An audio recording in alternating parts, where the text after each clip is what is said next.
And here's a podcast. Okay, that's how we're starting. Yeah, what a podcast, huh? Riveting stuff, honestly. I'm barely semi-coherent at the best of times, and my co-host is slightly more so. There's some kind of joke in there. Welcome to Only in Early Access, the podcast that only comes out once a month because, by God, why would anyone listen to this shit more than once a month? God, why would they? There's Woo! better stuff out there, people. I'm Just sure if you're not familiar with the audio entertainment scene, there's what you call a rolling start, which is where like you just get a good bit going, right out the gate. yeah, yeah. This is our show is like the opposite of a rolling start, where it's a stalling start, where it starts and then it stops a lot, like a 1972 Buick. Okay, that's a what a That's a deep cut. That's for somebody yeah, that's specific. a yeah, that's a deep cut. Some 50 to 70-year-old might hear this one day. Well, I guess not one day because they might be 90 but that point. But like, it'll hit somebody. Somebody be like, I understood that specifically weird reference. Yeah. As they turn to slowly look out the window at their like grandfather trying to fix a 1972 Buick. And then it'll hard cut back to the house, but the house is upside down, and then David Lynch is there sipping coffee, and what Twin Peaks, yeah. Damn, David Lynch. Damn, David Lynch. That's all you gotta say. Oh, fucking Jesus. Like my notes don't even have a lot, just because it's been kind of an insane last couple weeks for me, and Yeah, then fair. like I've got stuff in there, but I'm gonna have to like it's not like completely barren, but I feel like if I hadn't had like a just insane 2 weeks mentally, that like I would have more, and I just didn't have the time to like bother to go see if that's true or not. That's funny. Anyway, I mean, look, I also, I mean, I guess we'll just hop right into it. And we're gonna do the old standard, flag at half mast or whatever the fuck kind of reference I'm trying to make at this point. Yeah, I don't know what that Uh, was. It just okay, all right, here we go. Ready? It's everybody's favorite reoccurring stupid bit, the list. All right, as I sip my coffee, a la Twin Peaks style. Did you play Persona 5 Strikers yet? nope, Did you watch Cowboy Bebop yet? nope. To be clear, when I'm asking that, it is the anime, not the terrible Netflix show. I know you know that, No, but just in no. case the audience doesn't know that. Oh, yeah. Just to clear that There, up, I realize that I now have to say that, unfortunately, because life. yeah. Uh, Do you think our audience is stupid? oh god, you chopped up real robot-y there. That wasn't great. Oh boy, that's great. Yeah, you're getting a little choppy, buddy. No, internet, why you do this to me? It's not an issue. I Um, pay for it already. That's Hang what the on. hell. Let me. I will drop this down, and maybe it's like a peaky thing on my end, and then should be good now. Like it was very brief, but it was just noticeable to me. Um, Oh, okay, okay, okay, uh, okay. okay, I don't know. It kind of sounded more like a peaky thing, so I don't know. I don't know if you're. I assume you're not like a headset mic. No, it's Yeah, yeah, yeah, yeah. yeah. Maybe just push it back or lean a little more back than you normally It's would. I don't know. it's far away. It's not even close to Oh, me. really? Oh, Yeah. are you using the Yeti Pro thing? No, it's a blue. Yeah, well, blue, Yeah, yeah. yeah, but Blue is the it's not the pro. brand. Yeah, I don't think it's the pro one though. Is it the stupid snowball? I don't think so Is it a either. white ball? No. Okay, did it um I'm trying to think what the hell else there is. Well, there's the new dumb thing, which I don't like. Just side tangent here before we get back into the list. I was a long time Yeti Pro user, and the mic quality was good. It was fine. The only problem I always had consistently was their incessant desire and weird thing where they're like, it needs to be USB to USB mini, which is that weird, like, flat pyramid shaped kind of end. And that's a fine connection for him, except the Yeti Pro and the Blue Snowball insist on putting the connector point at the bottom point of the mic, meaning it has to go in vertically. And that type of connector, I've learned over the years, does not like to do its job well vertically. It's like Gravity don't like the design or something. So I'm now on a HyperX Quadcast S. It's fucking incredible. It's easily the best mic I've ever owned, just in like a simplistic like design choice. Like That's the one that I got. yeah, I just yeah, I'm yeah. about to look it up. And it's just like, oh yeah, that's what I had. That's the Yeti Pro. Okay. Yeah.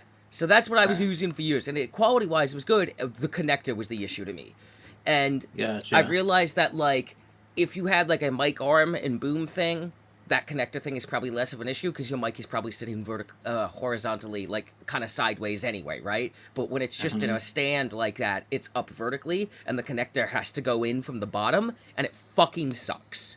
So the HyperX that I have doesn't do USB to USB-C. It does USB to USB Mini, which is a much better connector if you had to go in vertically. And then, even smarter, it doesn't have to go in vertically because they didn't put the fucking connector underneath the mic. They put it in the back of the mic. So it just goes in horizontally, like things like to connect. And then this thing has a built-in pop filter. I just literally slide my finger over the top of the mic to mute it. It's fucking incredible. Like I don't even press a button. I very gently slide my finger over it. And then the gain of the mic is in front and is a separate like rotating bottom bass dial underneath the mic with dots that shows me where it's at. I actually have the gain turned down to like negative right now.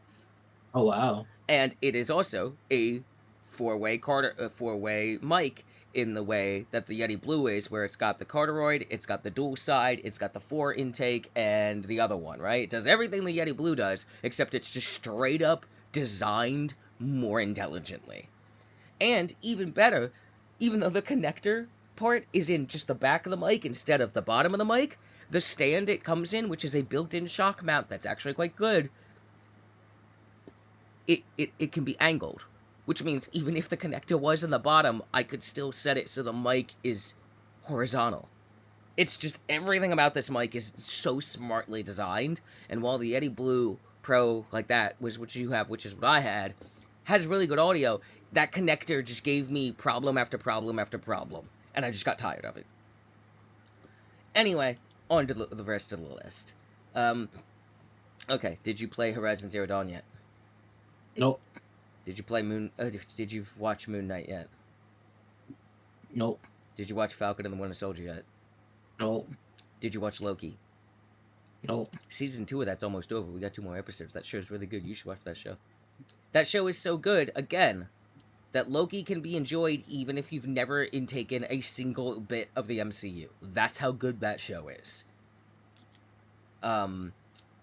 Andor and Obi-Wan and Ahsoka are also in that same regard, where it's like, you could know fucking nothing of Star Wars. You could have literally somehow never heard the word Star Wars before in your life, and these are still immaculately crafted shows.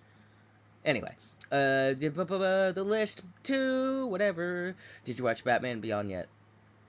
Nope. Did you watch Loki yet? Nope. Did you watch Werewolf by Night yet? Nope. Alright, did you watch Rings of Power yet?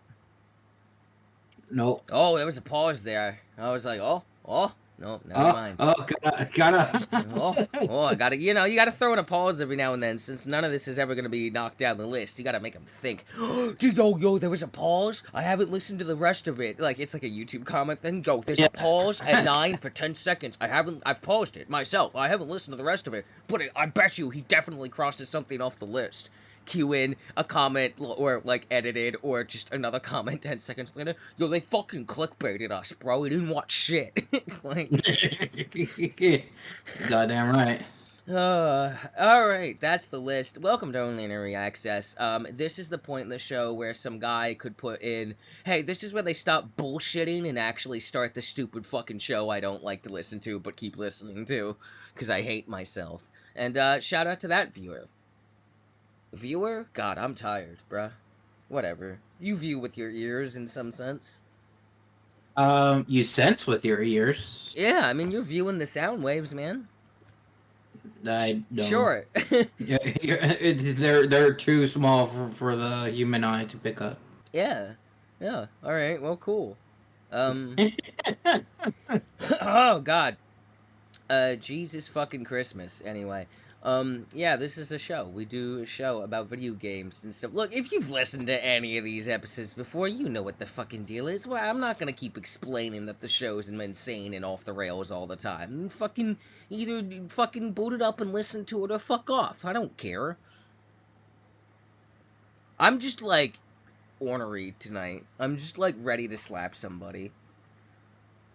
It's probably, you know what it is. It's probably because I've had 3 hours of sleep. And I basically spent almost actually 24 hours just playing Dead by Daylight. Because I switched to PS5 because I like the way it plays there, and I'm getting like better sound indicators of stuff. It's just better, of course, because my laptop's old. It's like a 3070. The PS5 is like equivalent to the high end 40 gen graphics cards, and I am not even in the low end of that. So like my laptop's, it just feels very bad now to play certain games on that. If I could, I would play everything on the PS5.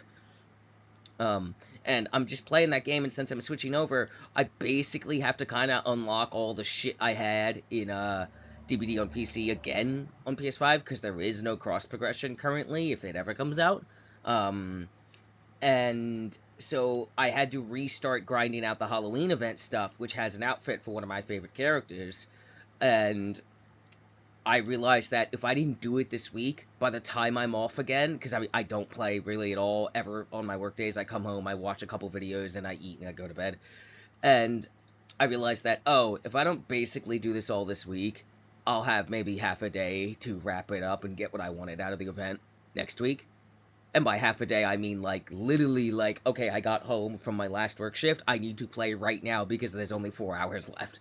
And I was like, no, I want my goddamn outfit. So just because of shitty teammates and even and shitty like killers being match made more often than not, just bad matchmaking, unfortunately. Like it connected well, just shitty teammates a lot. Dragged out the process of regrinding all of the event stuff that I wanted to take up basically the whole fucking day. What Oh, should have been like a challenge done a match is the quickest you could do it, right? Because you could only yeah, equip yeah. one challenge at a time. Ended up being like about 4 to 5 chat matches to get one challenge done was the average. So it just ended up taking literally all day. I did it. I got it. I got everything I wanted, and to the point where I ended up actually getting a bunch of things I also kind of wanted but didn't care about if I lost. Didn't get to. So I got like literally everything, but it took like all fucking day because on top of just poor matchmaking with teammates and shit, and really I was also getting thrown against either like I was getting thrown against like troll rage critter killers, so which means if they rage quit, even if I didn't like complete the challenge before they rage quit, maybe I made some progress, but some challenges have to be all done in one match, right? Hmm. So that was annoying. And it was just like either the best killers in the world were coming at me, or troll killers, which dragged out the match, or rage quit so that I didn't actually get to progress the challenge very much. And then shitty teammates almost the entire day, all while also working with way less like perks and shit, because I'm basically starting over. Took all day. But I did it. I did it. And by that point, I was like 6:10 when I messaged you I need to lay down because I realized Hmm. I'd been up for over 24 hours playing DBD. Literally just playing DBD. And like, I was like dead inside. I don't think I actually like spoke for the last like 8 hours of doing that, even though like, you know, I'm just playing the game by myself, but every now and then I'll make like a comment just out loud as one does. But I don't think I like existed in the world of reality making sounds. I'm not even sure I was breathing at one point. I could have died, and this could all just be a figment of my imagination in the afterlife. Like that's I was like disassociating the entire time for the last 8 hours, and just look. I would get out of the match, look at the challenge or the next challenge, equip it, and then just immediately go back in. Like I wasn't even looking at my build anymore. I was just going in and in and in, and I was just like. I was like fucking Chris Pine disassociating at the conference, but playing DBD the whole time. Jesus. But I did it. I got the outfit. It's really good. You got I got it. it. I did Oh it. I'm the my god. greatest. You the Fucking. greatest. Anyway, I could talk more about other stuff I've been playing. Uh, I have a PS5 now. That's great. I love it. I love the fucking controller. I think it's like the best controller I've ever held in my life. It is made for me down to every detail. I think it's genuinely incredible. Um, PS5 is great. You know what I really love is they don't do that fucking thing the PS4 did, where it's like, okay, did you like download the game? Cool. No, you can't play yet. You have to copy it now. And it's like, what do you mean? It doesn't do that. Or if it's doing that, it's doing it so fast that it doesn't even bother mentioning it. Whichever it is, I don't care because it's just not a thing anymore. It's downloading so fast. I mean, granted, I'm Ethernetted in and stuff. So, but like I was with the PS4 and it was not this fast. I like the menu, I like the UI, I like everything. It's just good stuff. The only annoyance I have with the entire thing is that apparently an update came out before I had gotten my PS5 because I've only had it for like 2 weeks. That Mm-hmm. created a rather obscurely located feature for when you're broadcasting to Twitch or wherever. That even if you set up your audio correctly and triple, double, quadruple checked it, which I did, and everything's good, and it's told you everything's good, and there are no fucking issues. When you're streaming, even after all that, even knowing that your headset is unmuted and you haven't muted it off the PlayStation mute button, all that, right? Everything's good. You are still actually muted by default at all times when you're streaming because there is a setting that you cannot access until you're already streaming. So you have to boot up your broadcast, right? Stream to Twitch or whatever. Then you have to hit the share button, go to broadcast settings, and click unmute mic because you are muted by default, even if your like actual mic itself is not muted and you have it all set up correctly. Because you're live streaming, apparently this is something they did, is where, and it won't tell you this either. It doesn't tell you this at all. I had to like look it up because I realized that my last 2 weeks of streaming, which have all been from the PS5, every single one, no mic audio. But it told me after I tested all the mic stuff that it was good. I just hadn't listened back to it. Because they have this weird setting that's like, yeah, so every time you broadcast from the PS5 to any form of live streaming, you are muted by default in a setting that is like, it is just your broadcast input setting, except it's like not the broadcast input setting because that exists somewhere and you can go in there and decide, hey, yeah, this is where I want my input to be, right? You can set all that up, that audio input is this for when I'm broadcasting and recording, right?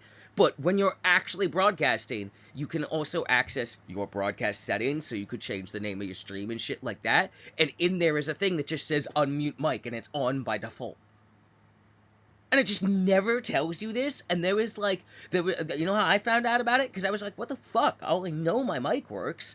And I ended up on Reddit, and there was like a massive forum, and somebody just kind of explained it like I just did there. And it is just like hundreds of thousands of people being, oh my fucking god, thank you. I could not figure out why my mic wasn't working.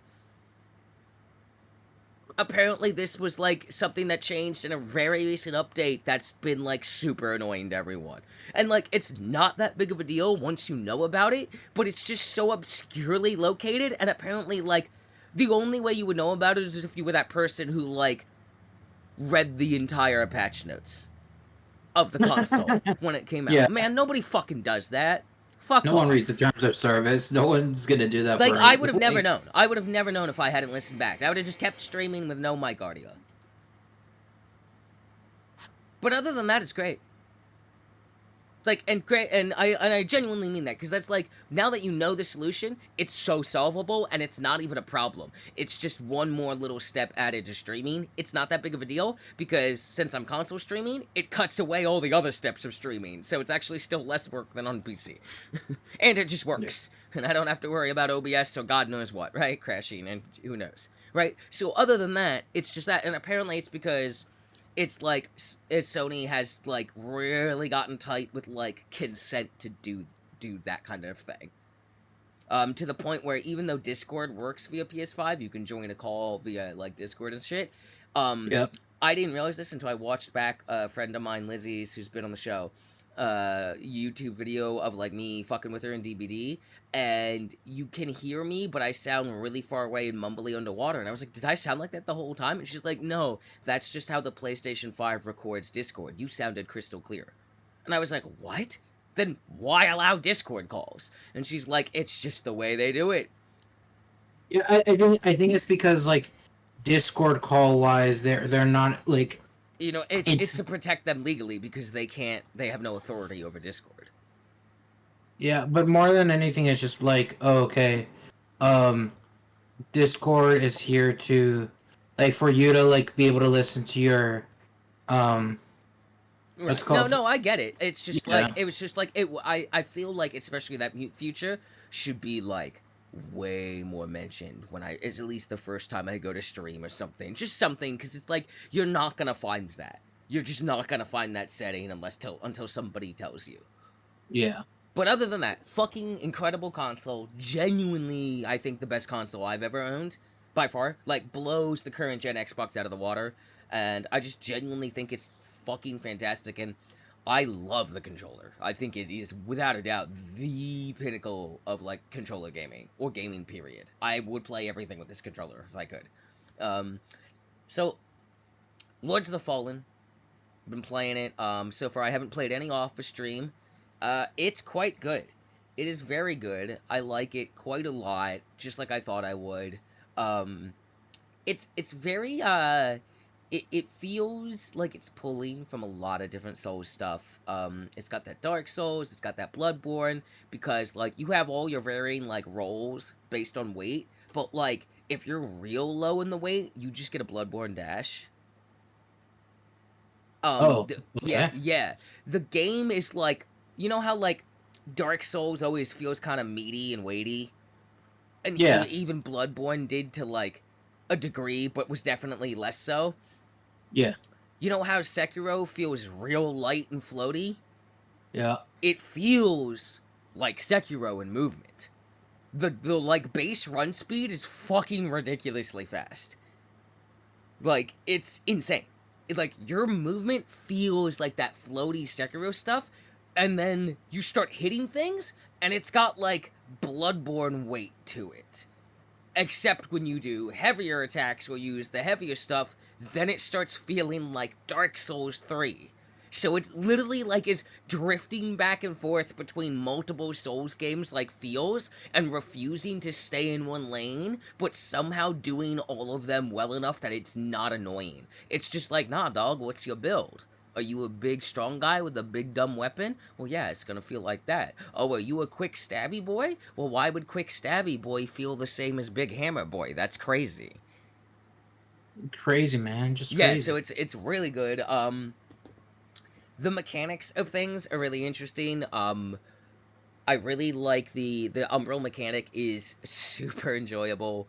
That is probably one of the most fascinating like takes on like it really does like when you are bouncing back and forth between Axiom, the realm of the living, and Umbral, the realm of the dead. It really does feel like two parallel realms, but distinctly in different environments. It does not feel like they just painted over another environment with a different art style. They feel Mhm. like different areas, but at the same time, when you're like, I'm in the Sepulchre village or whatever, Sepulchre village, whatever the fucking word is, and you go to the Umbral version, you're like, yeah, I'm still there, but it also isn't there, right? Like, it doesn't just feel like Yeah, same area, different art style. It feels like same area, different reality, which is definitely what they're yeah, going for. And it's like every single time, it's enjoyable.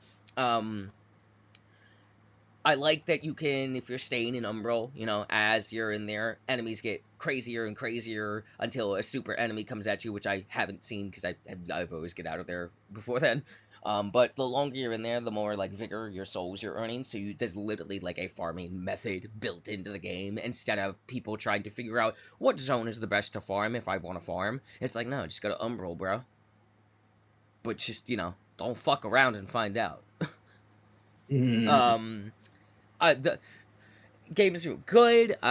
Voice acting's great. Every single person is voice acted, and you can see their mouth moving and all that shit. Animations feel good and smooth. Um, Combat's good. I like it a lot. So you have your one-handed stance and your two-handed stance with everything. And the Mm-hmm. way they do it is like, okay, so all long swords will have the same move set. So if you're just deciding between long swords, it's aesthetic and stats. Like Gotcha. what does this long sword scale with? What does it do? But the move set is the same. However, in this game, and it's a little tricksy with the timing, but you can get good at it or good enough that you can do it somewhat reliably. You can, at any point in combat, switch between one-handed and two-handed stance to create different combos. And it almost feels like trick weapons. Almost. It's not quite as insane as that, but it's leaning into that in a more mundane way to where it's like, no, no, no. If you can get the timing down between just regular heavy and lights, between one-handed and two-handed and charged heavies and shit, right? You can create some really unique combos. There's also a thing about there's a every weapon has literally, it's like, I think it's like L1 or 2 tapped at the same time. It literally has a unique move that is literally always designed to hit multiple enemies regardless of the weapon. So they also have that as a unique move in both one-handed and two-handed versions. The parry is incredible if you're good at it. Guarantees you, like a Bloodborne super stab move. Uh, Okay. Okay. there's a jump. It's pretty much used only for like platforming in Umbral and other places. It's scary because it's deceptively like better than it looks. But at the same time, don't get cocky, kid, because like you want to jump at the last second, but like there's almost every jump looks like you're not going to make it right before you make it, almost every time. And when you're running an Umbral and you see the jump and you know you've got to go for it, oh, I hope you jumped at the right time. Um, So here's mimics do exist in the game as Of course they items. do. Yeah, these might be the most fucked up mimics ever. Like this shit said hold my beer to every Souls game ever. So, first of all, the mimics are just they're not chests. They're just item drops or items that are sitting on the ground, right? And they're actually pretty easy to tell because the item is like a little flame thing sitting there, slightly wavering, and if it's going real crazy, it's a mimic, right? And the mimic is an umbral thing that if you go to grab it, it just literally rips out of umbral and bites your head and instantly fucking kills you. Well, all right then. Yeah, yeah. So here's the real fucked up part. Because they're mimicking item drops and not chests in static locations in the world, Mm-hmm. mimics don't stay in the same location. They don't have to. Were you killing a lot of enemies? Oh, well, there's different item drops on the ground now. It could be any of those. That's awful. Also, like to the degree of, did you use the lucky rabbit's foot to farm item drops? Yeah, that increases the mimic rate too. Because they mimic item drops, which can be in static locations for like key items and stuff. They can't mimic key items, obviously, but like, just items laying about. But they also can be items dropped by enemies. You can kill them. If you pull out your Umbral Lamp and like do it right, you can like target them and kill them because they don't like attack you until you try to grab the thing.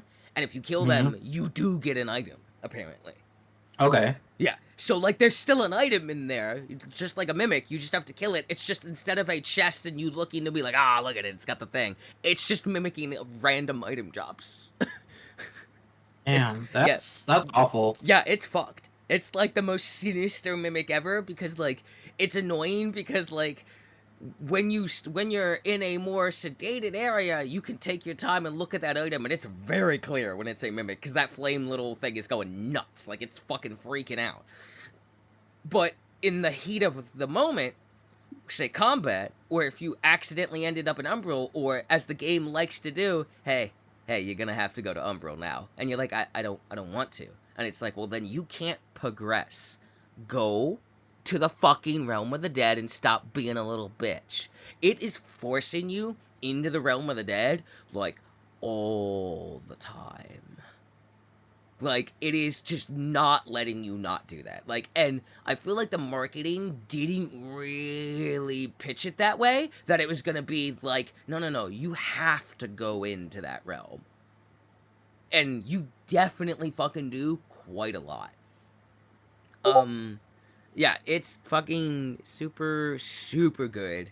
Um, I think the thing that I like the most is how magic works in this game. So you know the old Dark Souls Bloodborne, you have your magic catalyst or staff, and then your spells sit in like your quick item select, kinda, and you have to rotate them that way. Yeah, yeah, And yeah. it's really annoying if you go past the one you needed, because then you gotta Yep. cycle back. Hey, you know what's smarter than that? Fuck that. That's stupid. That's dumb and inefficient. Lame. Get on our level, FromSoft says. CI Hexworks is, did you equip your stupid little magic catalyst ding dong thing? Okay, cool. You got 3 spell slots. Can you use these spells? Do you have the stats you need? Okay, yeah. Put them in your spell slots. Okay, so now when you switch to your thing, because you have your weapon and whatever, and then you have your umbral lamp, which you always have, and that's default like down on the D-pad or whatever, and you hit like down on the D-pad, and it switches to whatever your offhand is, which could be just like if you just keep it hand, that's where you equip throwables. Same thing, 3 slots, or your magic thing, and you switch to that, and you just switch to the magic thing, and then your magic mode, and it's like, no, stop cycling through your spells. That's dumb and stupid. Press R2 for this spell. Press L1 for that spell. Press R1 for that spell. Stop cycling. You can just do any of them whenever the fuck you want. Do you have the magic to do them? Just do them. Do you want to combo your spells together? Yeah, just do that. Yeah, that's great. I love that. Every Souls game needs to do magic like that now, or I'm going to be annoyed. Like, if FromSoft's next Souls game doesn't do magic like that, I'm gonna be really annoyed. Because I don't want to go back and play a magic system that's not that now in these games. Because it feels as good as the combat system, where I'm just doing the stuff, right? And it's the same thing with, like, throwables. Imagine if you didn't have to, like, stupidly quick select and even fill the quick select items with, like, your throwables or shit, and you could just, like, switch to your offhand, which is just, you put nothing in there, so it's just a hand. And then I can, throw a kukri. Throw a smoke bomb. Throw this without having to cycle any other kind of menu. I just hit a button to do it. It's fucking fantastic to have, like, throwables and magic be in a system that is more fluid and responsive than something that feels, like, stiff, where I have to make sure I scroll to the right thing in the other menu on the side of the screen. And I really like that. And in return, obviously, the trade-off is you only ever have 3 slots for offhand, regardless of whether it's throwables or magic. There is no way to increase those slots that I found. So, unlike Souls, Dark Souls or whatever, where you could unlock 20, well, not 20, but, a lot of spell slots and fill them all, and then you're cycling through them all, and then it gets real annoying, especially in shit like Elden Ring. This game is like, no, you just have 3 slots. Do you have the stats for them? Okay, put them in whatever fucking buttons you want, and they are just always tied to those buttons. There's no scrolling through a menu while in combat now. You're just like, no, just press the button, do the thing.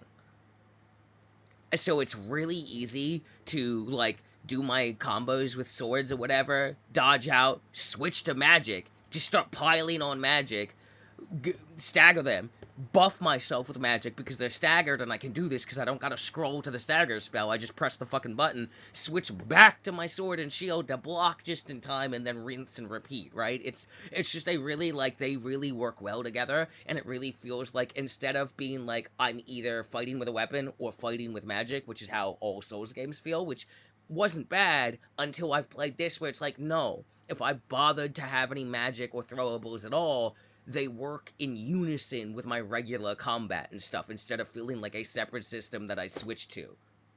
It feels like one system in combat, which is really, really nice. Really opens up, like, your strengths and, like, gives you more options. Co-op in this is incredible because it's actual co-op. So you know how in, like, a Souls game, if you like, if I summon you in and we beat the boss, it just sends you home.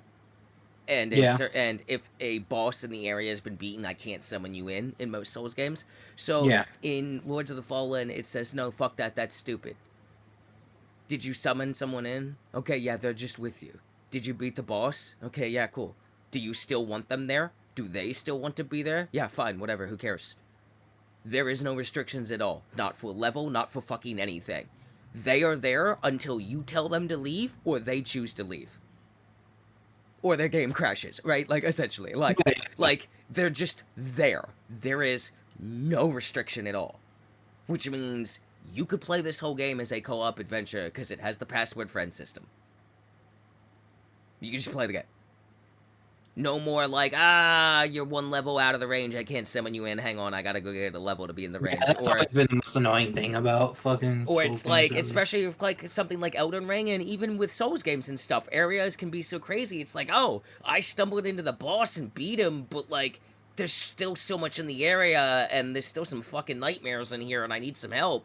I'd rather get somebody I know, but I can't because I beat the boss already. No, fuck that. Yeah. This game is a lot of, we see you FromSoft and we respect you because you gave birth to this genre, but you're kind of outdated now. This is the new hotness. Let me show you how we do this, old man. Like, it's kind of got that attitude about it where it's not disrespecting it, but it's just like quietly pointing out, hey, you could do better. And I kind of like that because I'm gonna be honest. I feel like FromSoft doesn't shake up their formula enough because they don't have to because we're gonna buy the game anyway. Yeah. And they are not the only studio guilty of such a thing by any means. That's a thing. That just happens, right? They do it in fucking movies and everything. Everything does it, right? But, like, this game is just like, nah, bro, we did it but better. And it is just genuinely better. To, like, you better, like, FromSoft. This is me talking to you. Dark Souls 4, Bloodborne 2, Elden Ring 2, God, please, no. Whatever. You better use this co-op system. You better just rip it. You just better go quietly talk to them and ask them what they did. And you better just have this as the system now. And you better just have this magic system and this throwable system. Because I'm tired of feeling like I have to switch to magic mode in the middle of combat and then switch back. It's archaic and clunky and feels bad and always has. We just put up with it because, you know, back in the day it was cool and it was all we had. But you've been doing this for like 3 generations of consoles and shit. It's time to adapt. Wake up.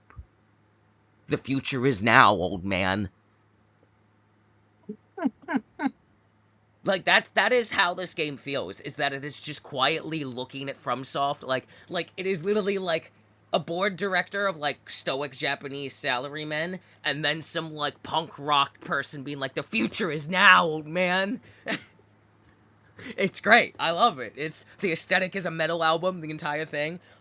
It's also the most bleak and fucked up world I've ever seen in a Souls game.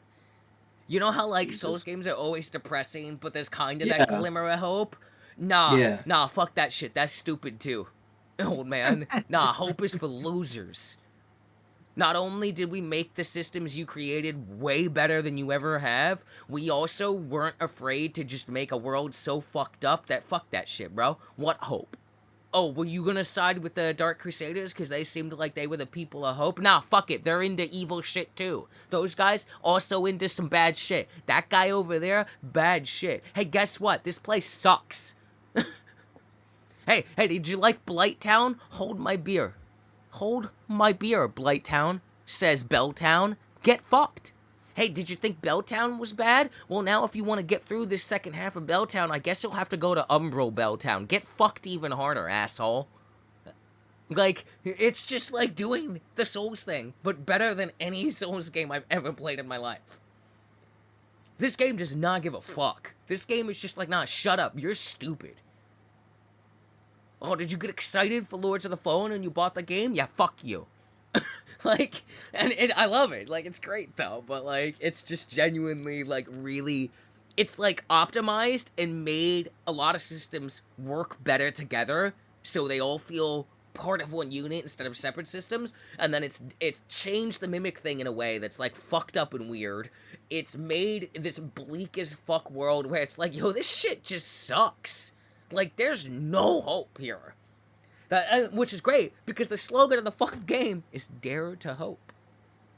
That's what it says on my fucking collector's statue. Yeah, you better dare to hope, because there ain't a lot of that going on here. It's so good. Yeah, I really like the game. I've been having a lot of fun with it. Um, oh, here's another thing I really like. Armor tinks are a thing. You unlock them. You can find them. There are various factions you can unlock them with, right? And doing PvP stuff, doing co-op stuff, that leads into faction stuff and all that. And armor tinks are things that you can apply to armor to the individual pieces as you want, and you can change the color of stuff. That's what it Okay. is. Yeah. You can change the color of your armor. Sometimes you can change the like aesthetic look of the material too, depending on the armor tint. It's pretty cool. Um the umbral lamp can also be upgraded into like crazy shit that I've seen where I'm like, what the fuck is happening here? Um that lamp thing is cool. Cause their soul movement thing, when you rip someone's soul out, there is an enemy in Belltown that I cannot stand, which is a dude with a giant like barrel looking thing on his head that just has spikes on it, and he just runs up and slams his head on you, and at that point in the game it almost instant kills you every time. It's fucked. He's an asshole. Damn. um Yeah, that sounds like an and asshole move. my solution to those motherfuckers was, nah, fuck you motherfuckers, because Belltown is like all on rafters on the side of a mountain. So if I had the charges in my soul lamp, I would just rip their soul out and shove it to the side, because when you rip their soul out, you choose what direction it goes, and the body snaps to the soul, right?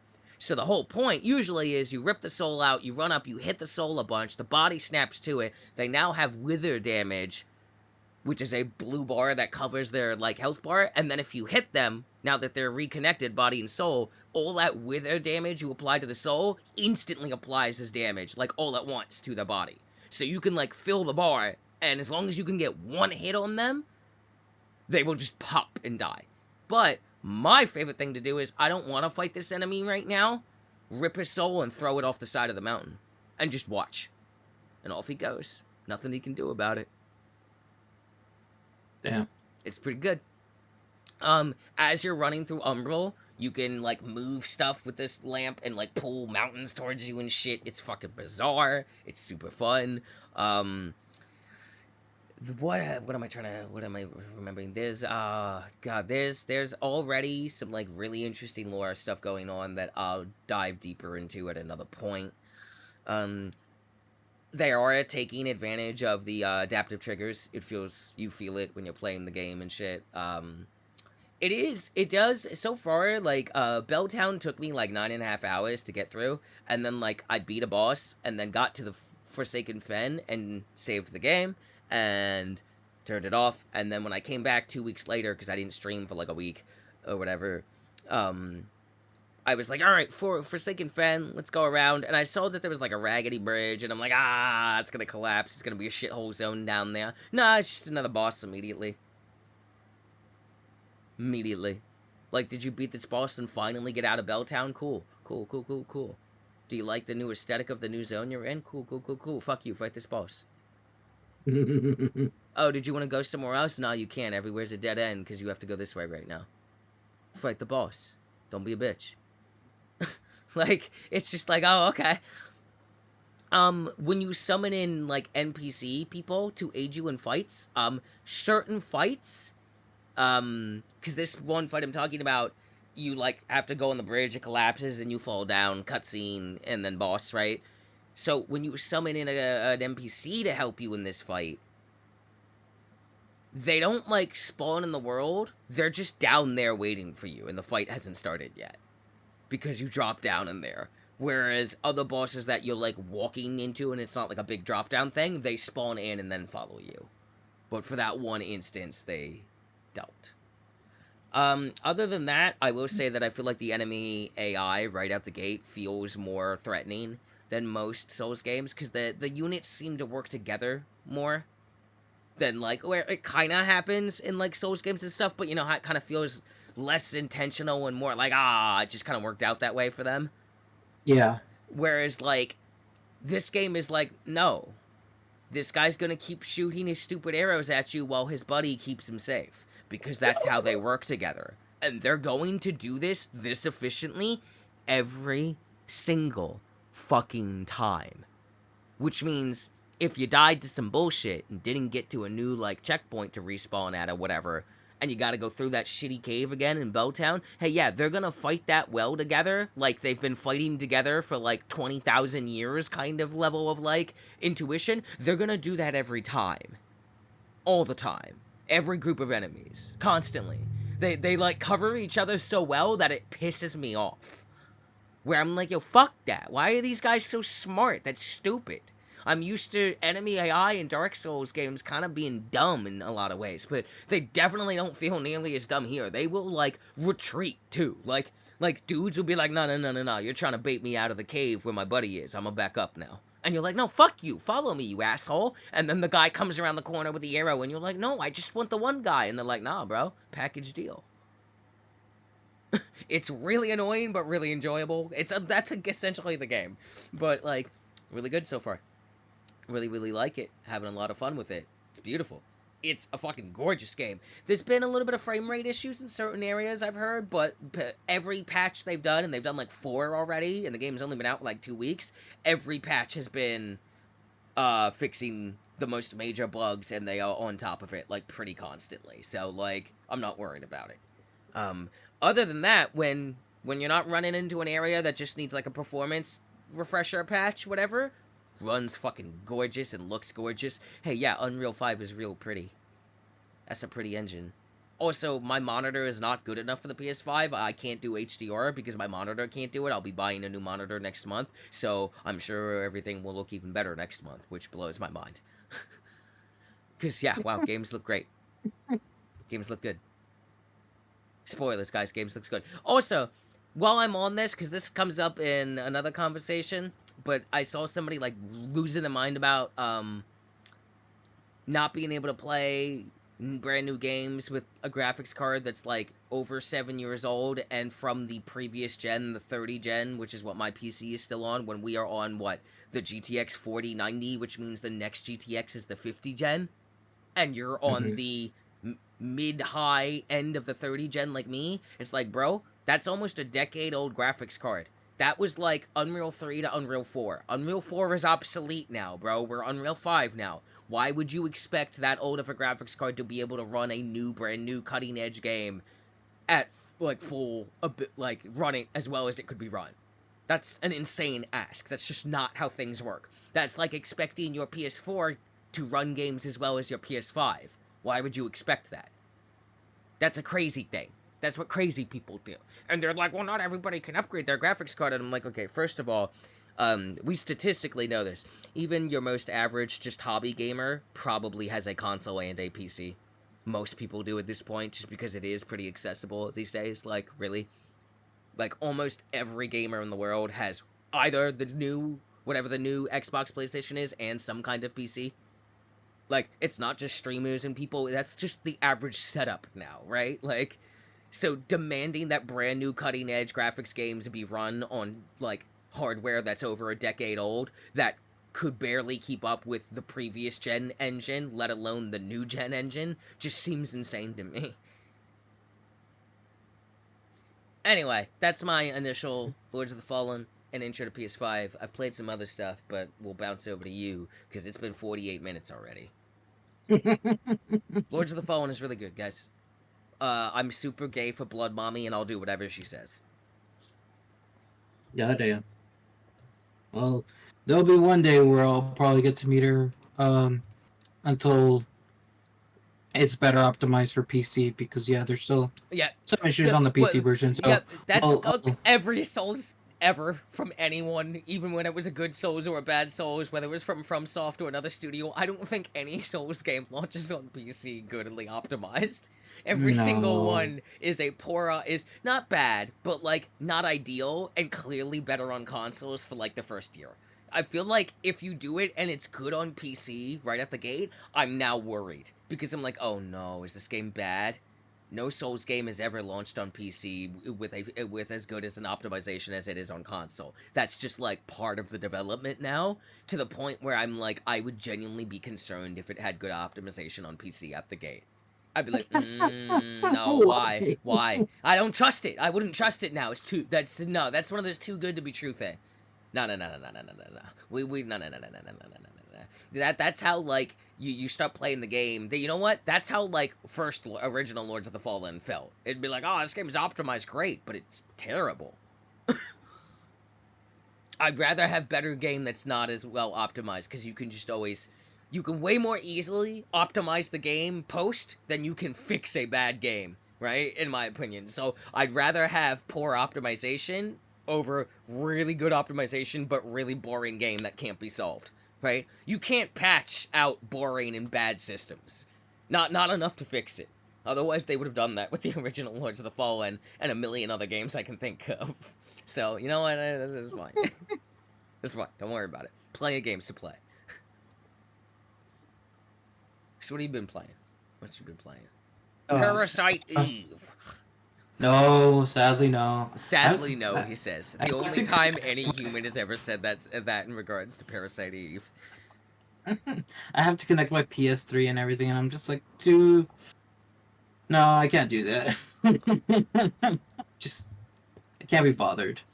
Talking about the PS3 now, it's been 84 years. Alright, 4 years. Man, what have I been playing? Well, I would hope you know. Excuse me. Well, it's been a lot of the same. I don't like I said. This is why October is going to be a weird one for me because there isn't really anything new. I played a little bit of Lies of P, but like I didn't even get to as far as I did in the demo. So that's why I was just like, well, I can't really say much else. Apparently, when people really like Lies of P. Yeah, But I heard that, and again, playing it, it's like, yeah, no, it's still good. The only thing I didn't know, sorry. yeah, and the only thing I didn't know if this was added or not, because I honestly couldn't remember that being mentioned in the demo, but there was like a new mechanic, which was the perfect guard. I don't remember if that was in the there or demo. not. Definitely was in the demo. Yeah. Yeah, then I completely like forgot about it. I just did not pay attention to it. But from what I've heard from Castle Super Beast people and other people, lots of people really like the game. Compare it to Bloodborne, and then when I watch videos that really break down stuff and I listen to people talk about it, and I'm like, what you talk about?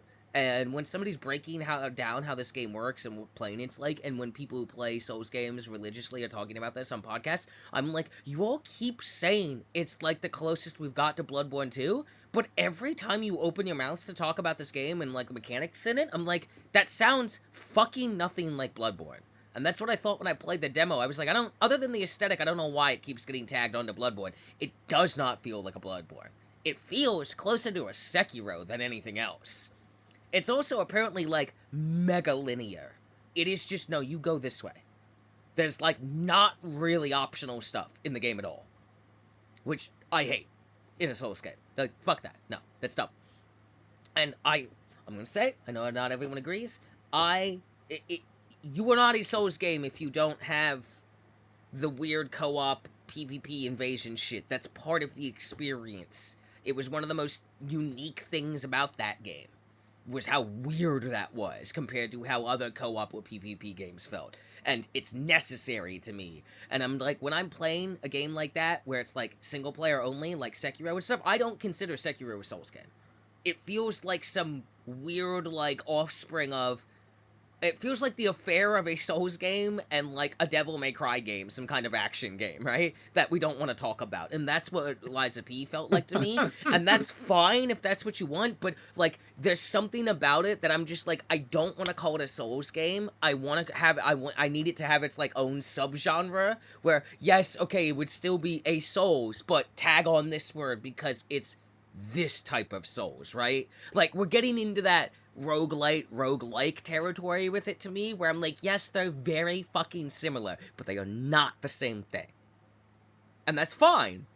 But I definitely prefer one way more over the other, right? Like, it's kind of like that to me, and I just don't know what to call it, but I don't like calling it a Souls-like, because it does not feel like that to me.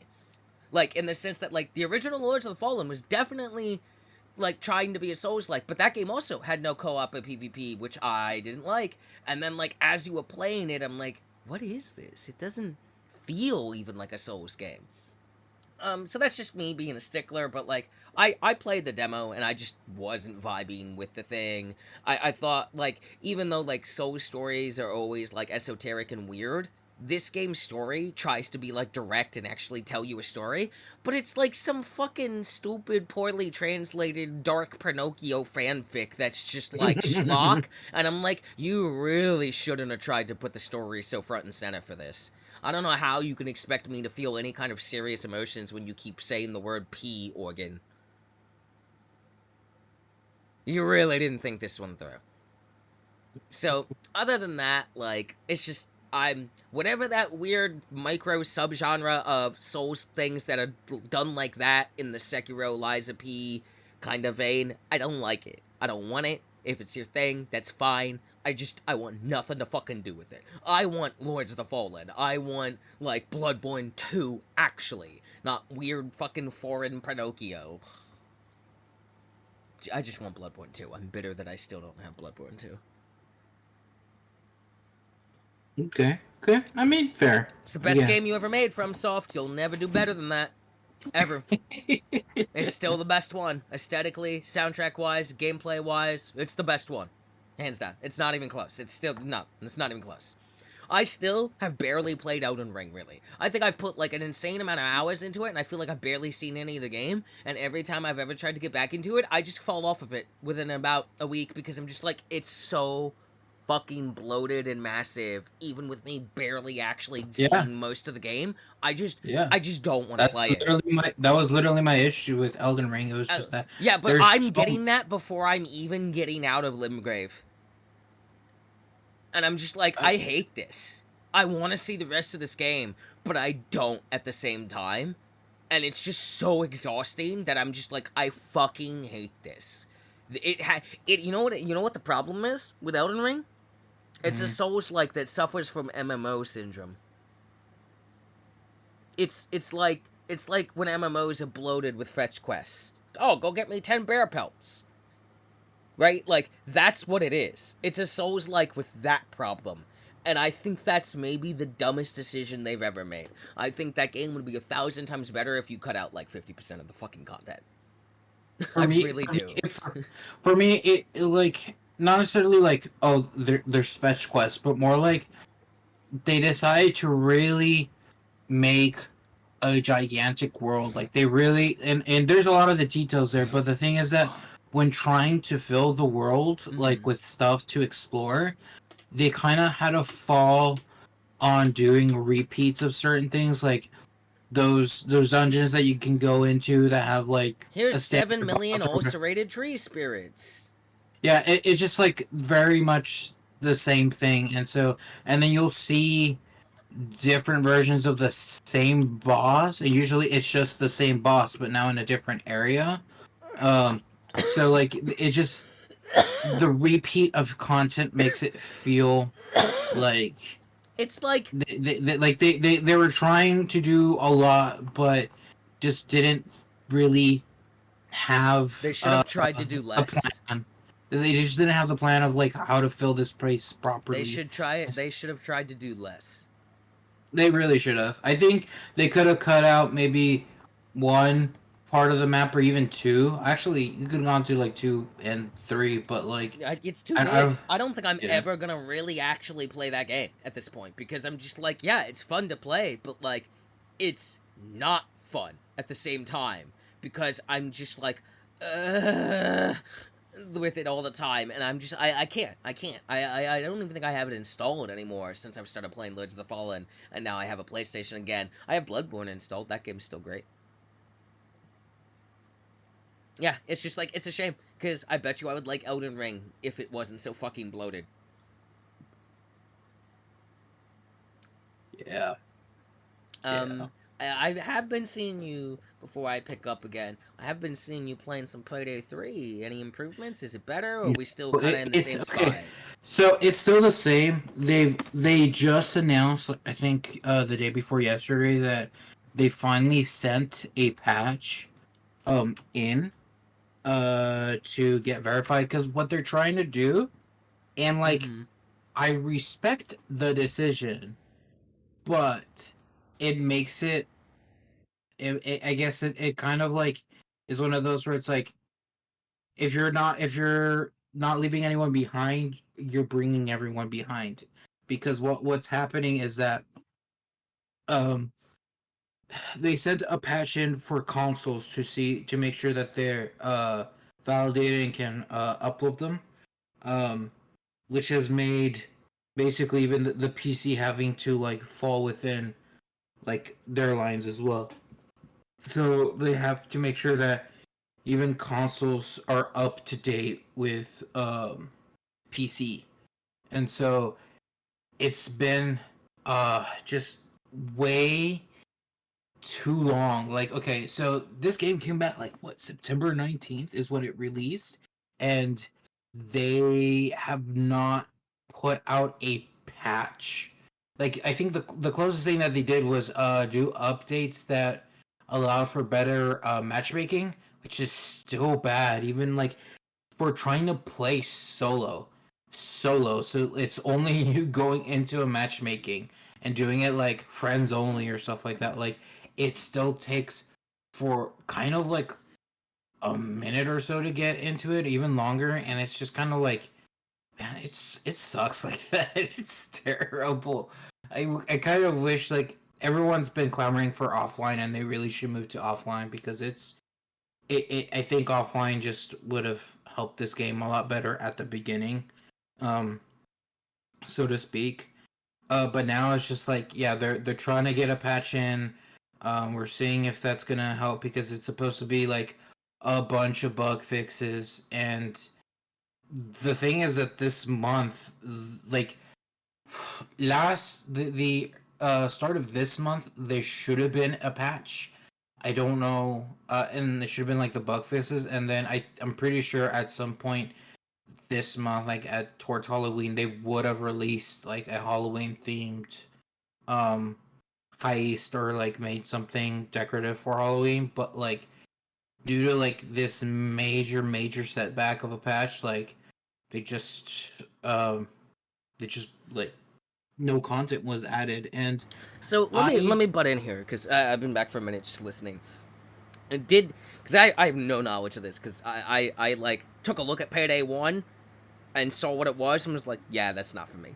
So like, did Payday 1 and 2 have this much of a struggle bus launch? funny enough, Payday 2 did.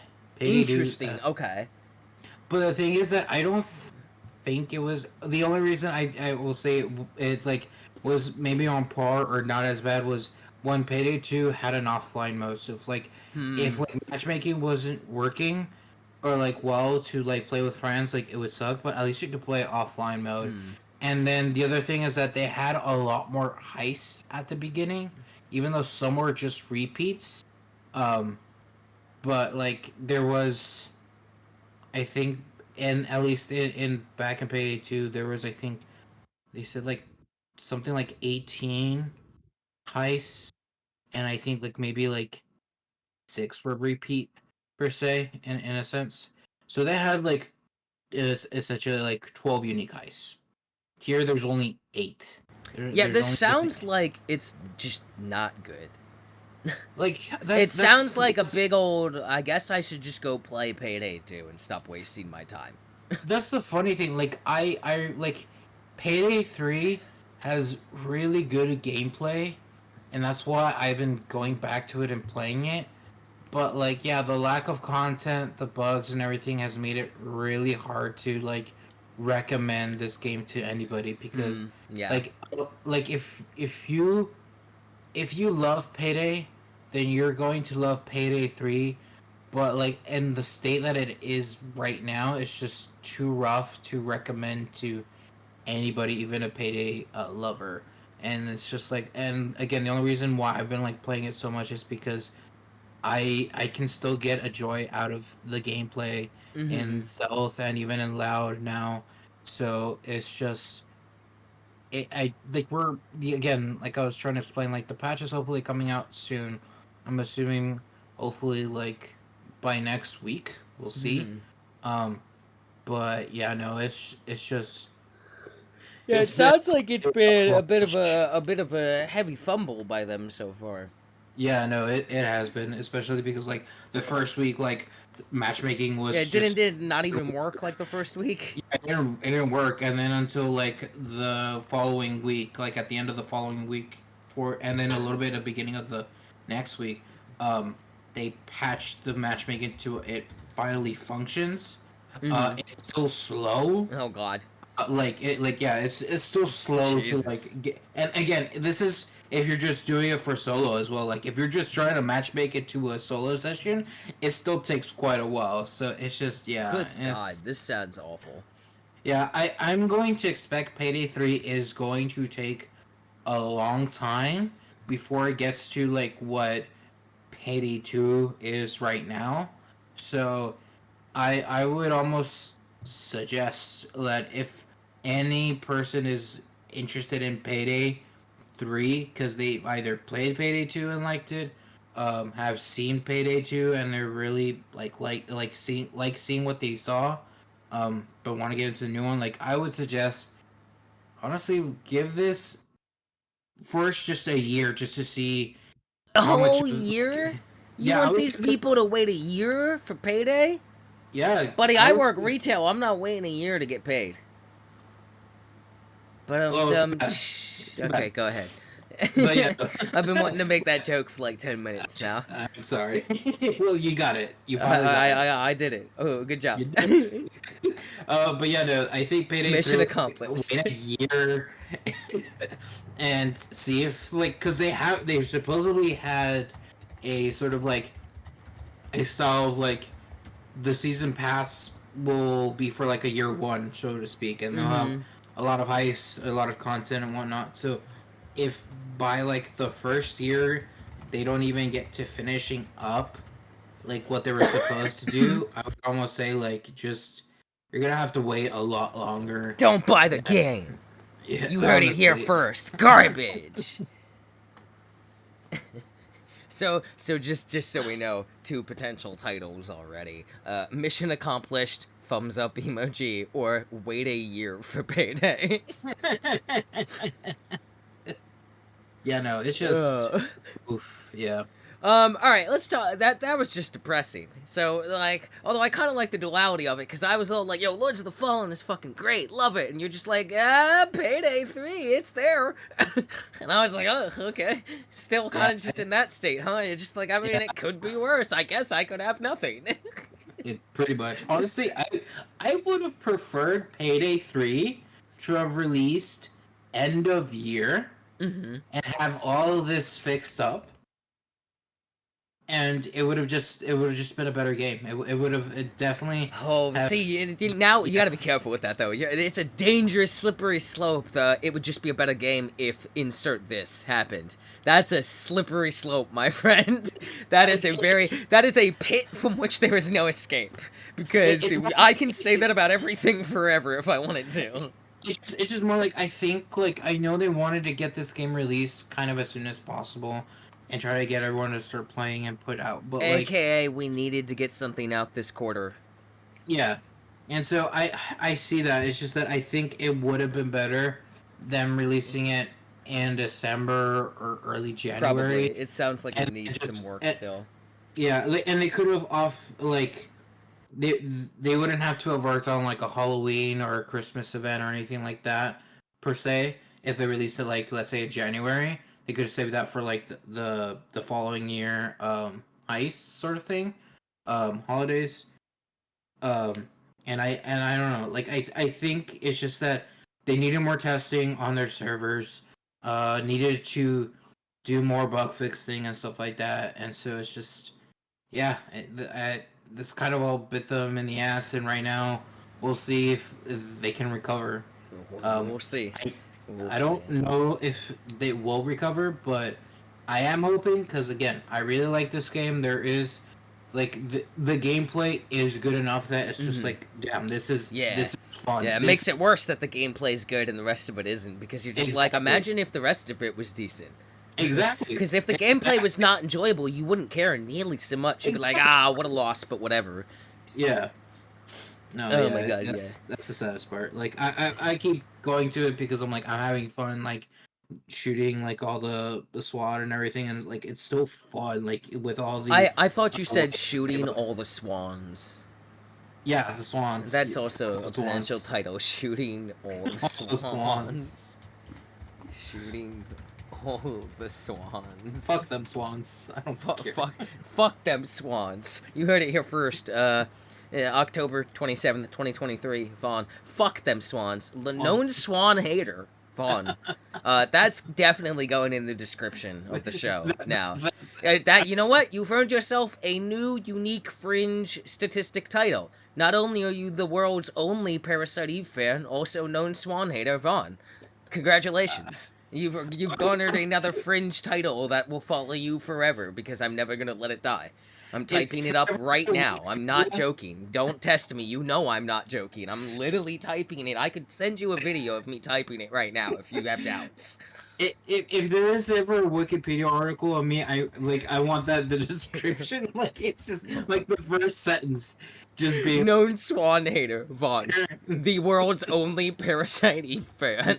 Look, if we ever get this show to become popular enough that, like, we get paid to do it, you know, we make at least something off of it, there will be a wiki, because that's the internet, and we'll get a Reddit thread going, and it'll just be like, what is the lore of Only in Early Access? Well, you know, it's co-hosted by Stella, the world's thirstiest and most bitter lesbian, and, Vaughn, known swan hater, and the world's only Parasite Eve fan. The deep lore of the Only in Early Access podcast, a show that contains bits from a previous show that no one can listen to, that they refuse to stop referencing. Was this show ever real? Or are these references? Or are these just new bits? No one will ever know. No one will ever know. No one will ever know. Oh my god. Alright, yeah. So Payday 3, still in shambles. Wait a year and shoot all the swans. Gotcha. Good. Yeah. IGN, 7 out of 10. Yeah, got it. 7.5 out of 10. 7.5 out of 10. I don't know what's going on with your mic. Every now and then you get a little echoey or a little robot-y. Body for me as well. So that was, I was really? Just like, you know what? Maybe just internet. Like, just Discord being, like, dumb. Well, it is because I have to be on Wi-Fi now, even though I'm on my Wi-Fi and I get full signal, and I still get like 866 megs up and down with it. It's just the Ethernet port on my thing actually died. Yeah, that's awful. Yeah. Hopefully it's not too bad for you people. I might have to look at maybe, I don't know, like Discord's built-in like crisp audio filter thing is really good, but I'm wondering if it might be worth looking into something that maybe just handles call connections a little better. Yeah. But I'm not sure what I would even look for. I mean, Skype's dead. Like, I guess... Skype's dead, yeah. Skype there's Zoom, I think. Zoom is a thing. Microsoft Teams.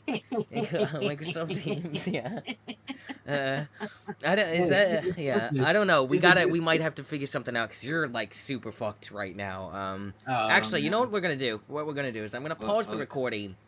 Okay. We're gonna kill the call, and then I'm gonna fiddle with some stuff, and we'll recall and see if we can make it a little better for these people. Should have done that earlier. No, it's what they deserve. It's what they deserve, Stella. It's what they deserve. Wow, known swan hater strikes again. All right, I'm pausing this right now. All right, thanks for bearing with us, folks. Sorry about that. Hopefully there wasn't too many peeking. We really should have done something about that. But like, I've only been awake for like 2 hours, really, and as you heard earlier, hopefully it wasn't too bad. But like as you heard earlier, I fucking was like disassociating while playing DBD for like 26 hours straight. So no, Stella, don't apologize. It's what they deserve. It's what they deserve. Known swan hater. What a great tag. Known swan hater. Oh my god. Speaking of great things, Diablo 4 Season 2 came out. Season of Blood. It's all vampire-y and stuff. It's fucking really good. And not just really good in terms of the seasonal content, but the quality of life changes that just came to the game as well with this season have made this game 1,000 times more enjoyable. It is like a straight up 40% increase to all sources of XP.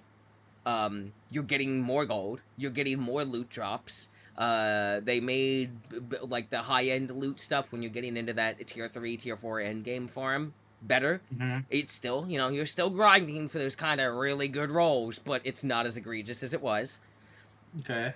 The season is going faster too. Like literally, like to put this in perspective, the best way I can summarize it real quickly before I dig deeper is in a single 4-hour session, I had finished 2.5 of the season chapters. I was 30 something on the battle pass, and I was level 46 with a new season character. That is about the amount of work I had done for myself after over a month of playing 12-hour sessions almost every day that I had off with season 1.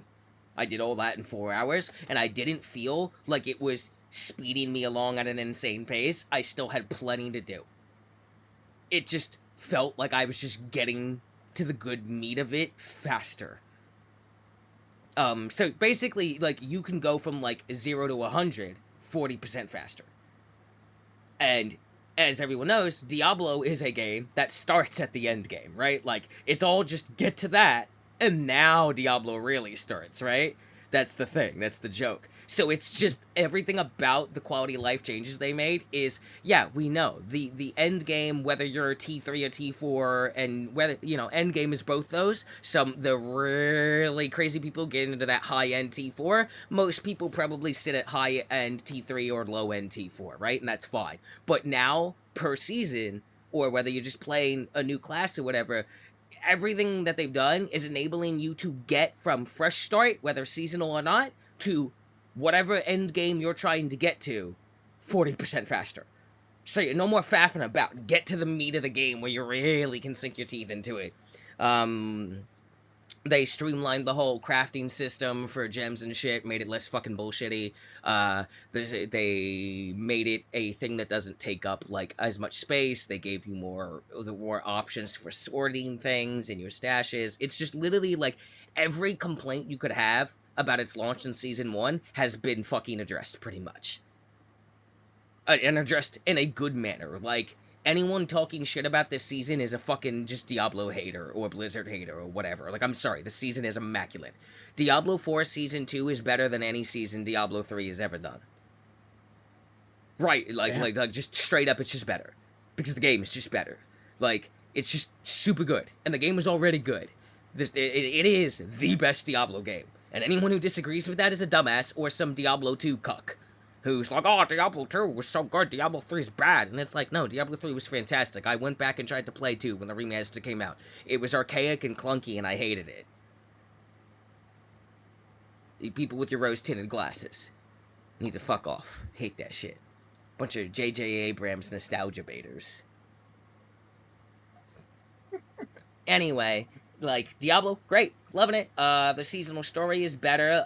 Shout out to Eris the Hunter, who is, like, your seasonal story person. Yeah, Eris the Hunter, yeah.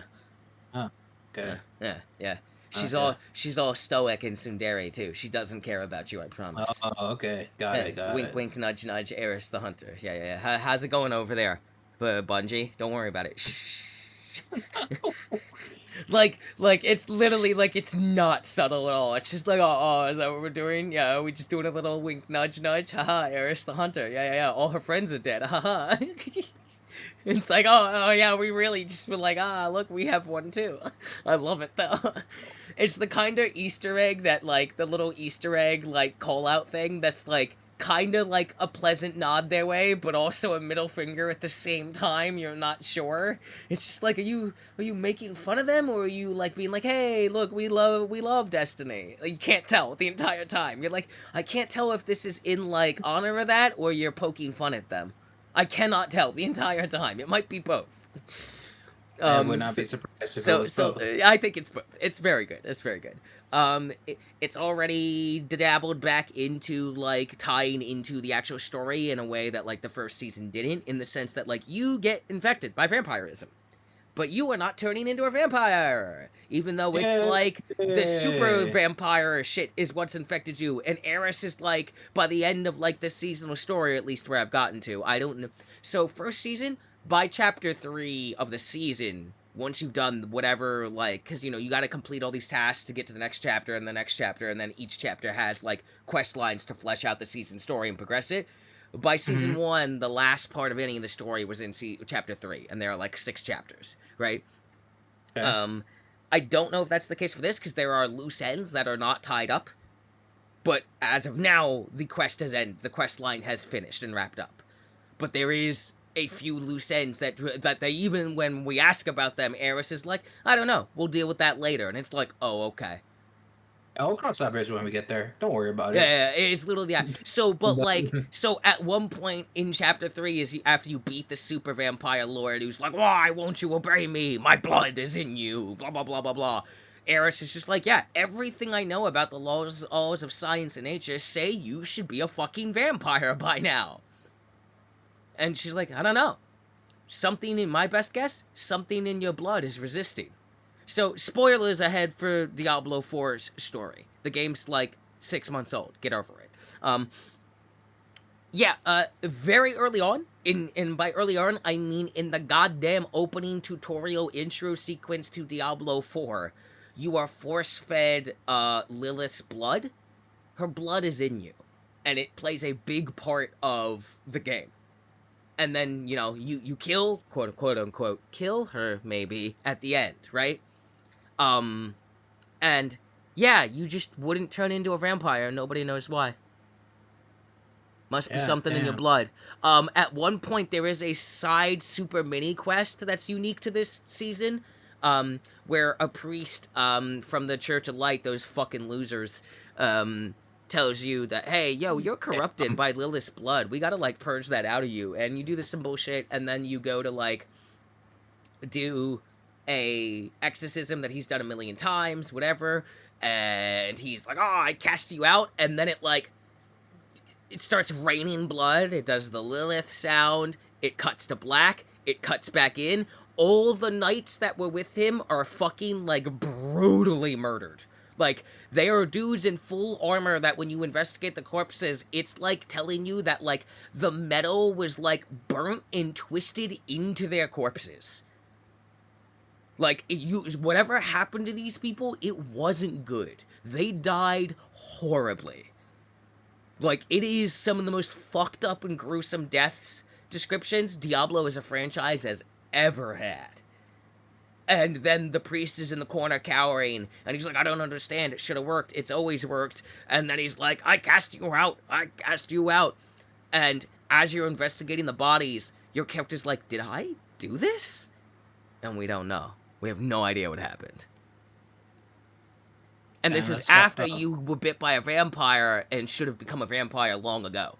And Eris is like, what the fuck? Why aren't you a vampire? What's that about? How come you can use the vampire powers, but you're not turning into a vampire? And then, you black out and a bunch of horrific shit happens. And it's like, yo is like, and then, like, when we get to the point in chapter 3 where it's like, hey, yeah, my best guess, something in your blood just resisted the vampire's control over you, but let you use the powers. I don't know, bro. You tell me. And you're just like, oh, okay. Yeah, Mommy Lilith isn't done with us, huh? Also, like, there is a moment in Diablo 4's story where, like, Lilith is, like, talking to you in your mind because you have her blood in you, so she could just apparently do that at any fucking point. Like, at any point.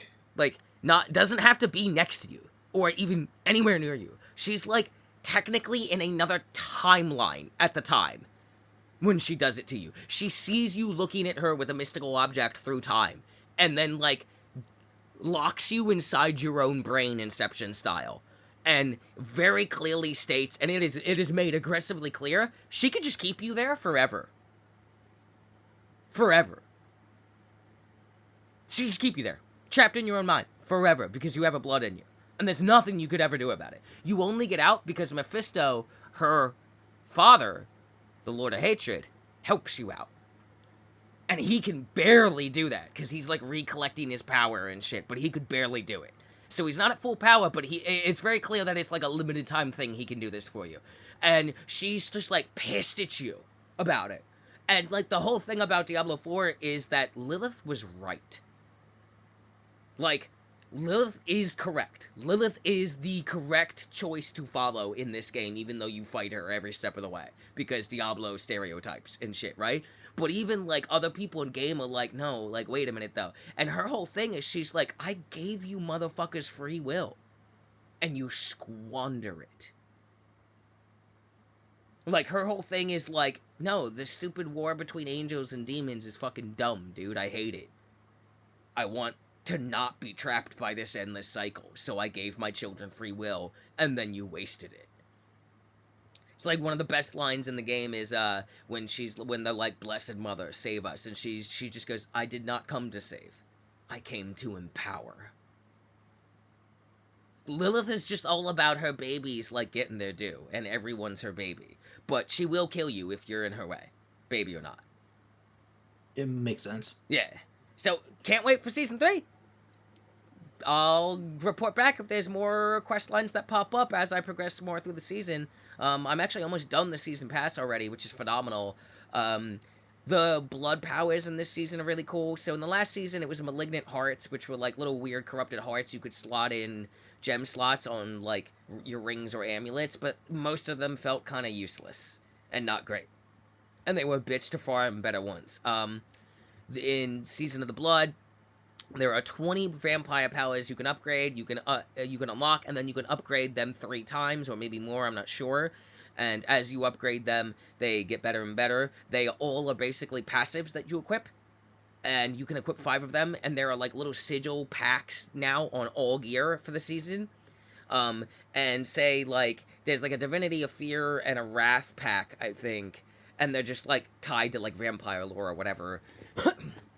And basically, to activate any of your vampire abilities, you have to have enough sigils that match the packs that ability wants you to have for it to be active, right? So you can equip 5, but if, say, you need...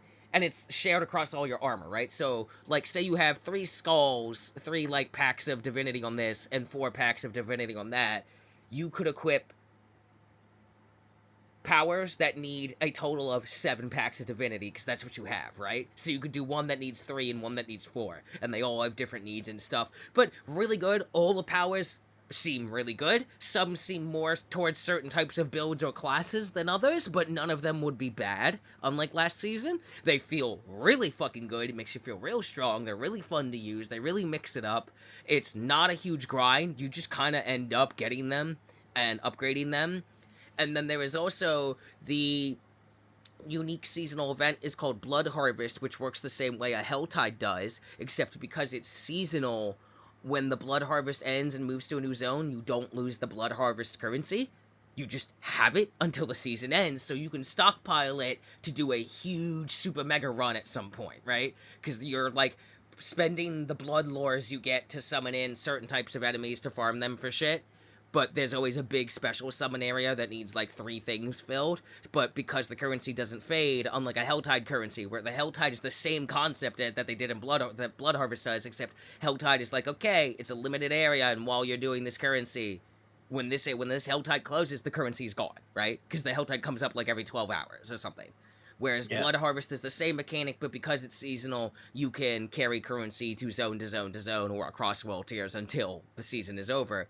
And as you're doing that, you're earning the stuff to upgrade your blood vampire powers, right? So by doing the really fun, super enjoyable, cool seasonal activity, you're also upgrading your super cool vampire powers. And you're earning Hunter's Favor, which is a whole unique unlock system with a little thing in town you go to, and as you do stuff, just doing anything, really, in the Blood Harvest, like hanging out in there until it ends, saving anyone, completing any little world event you see, anything in there adds to Hunter's Favor, and at each level of Hunter's Favor, you get to collect their rewards. Some of it's cosmetic, some of it's just a big bag of random good loot, so it's a whole nother system of extra upgrades you're getting. It's just genuinely like a massive quality of life season, huge steps. So literally, like, think about your Payday 3 problem, now do the exact opposite. There's the best, like, comparison for you directly. Think about all the annoyances you're having with Payday 3, but the gameplay was always fun, and imagine if you had the opposite problem, where the gameplay was always fun, and you were like, the first season was a little, they need to do some stuff, and then they just did all the stuff and more than you asked for, and all of it really well. Damn. Wish that was me. It's great. I love it. It's great. So, Diablo 4 says, don't wait a year. Get it now. In fact, it's even on sale. Boom. Take that, haters. Also, Druid is super fun. That's who I played this season. Okay. Druid is the Bully Maguire class for me. I am Bully Maguiring my way through Diablo. I am just shoving people into a corner and beating the goddamn shit out of them in front of their loved ones. Like, I don't do like that. at one point I was in a nightmare dungeon, and nightmare dungeons have modifiers, and one of them is called Enrage. And Enrage works that every time you kill an enemy, all other enemies in the dungeon get stronger. Oh Permanently. boy, that's So, fun. That's in my fun. dungeon, the Butcher invaded and Oh. attacked me right at the end of the dungeon. At which point means, so what that means is that he's been in the dungeon the whole time. This is a full Nightmare Tier 3 dungeon, enraged buffed Butcher. That's like a couple hundred enraged buffs, because it just scales forever, by the way. And and because of the modifier, that all enemies do like 20% more poison damage to me. So normally that would be scary, but I'm a druid. And at the same time, there were also 3 elites, because there are now enemy hordes can randomly happen at any time anywhere in the world, where it just starts swarming you with elites. So there was like elites spawning in, 3 or 5, this super butcher, and then I saw 2 treasure goblins. Now, Oh no, not normally, treasure you'd be like, goblins. oh fuck, I don't care, I'm the druid. Not only did I get those treasure goblins, which means I had to focus my damage on both of them enough, and my crowd control on them enough to not let them run away and teleport away and leave, but also had to somehow survive Super Butcher and a swarm of elites. And I did all of it. I got all of them. I used 1 potion. 1.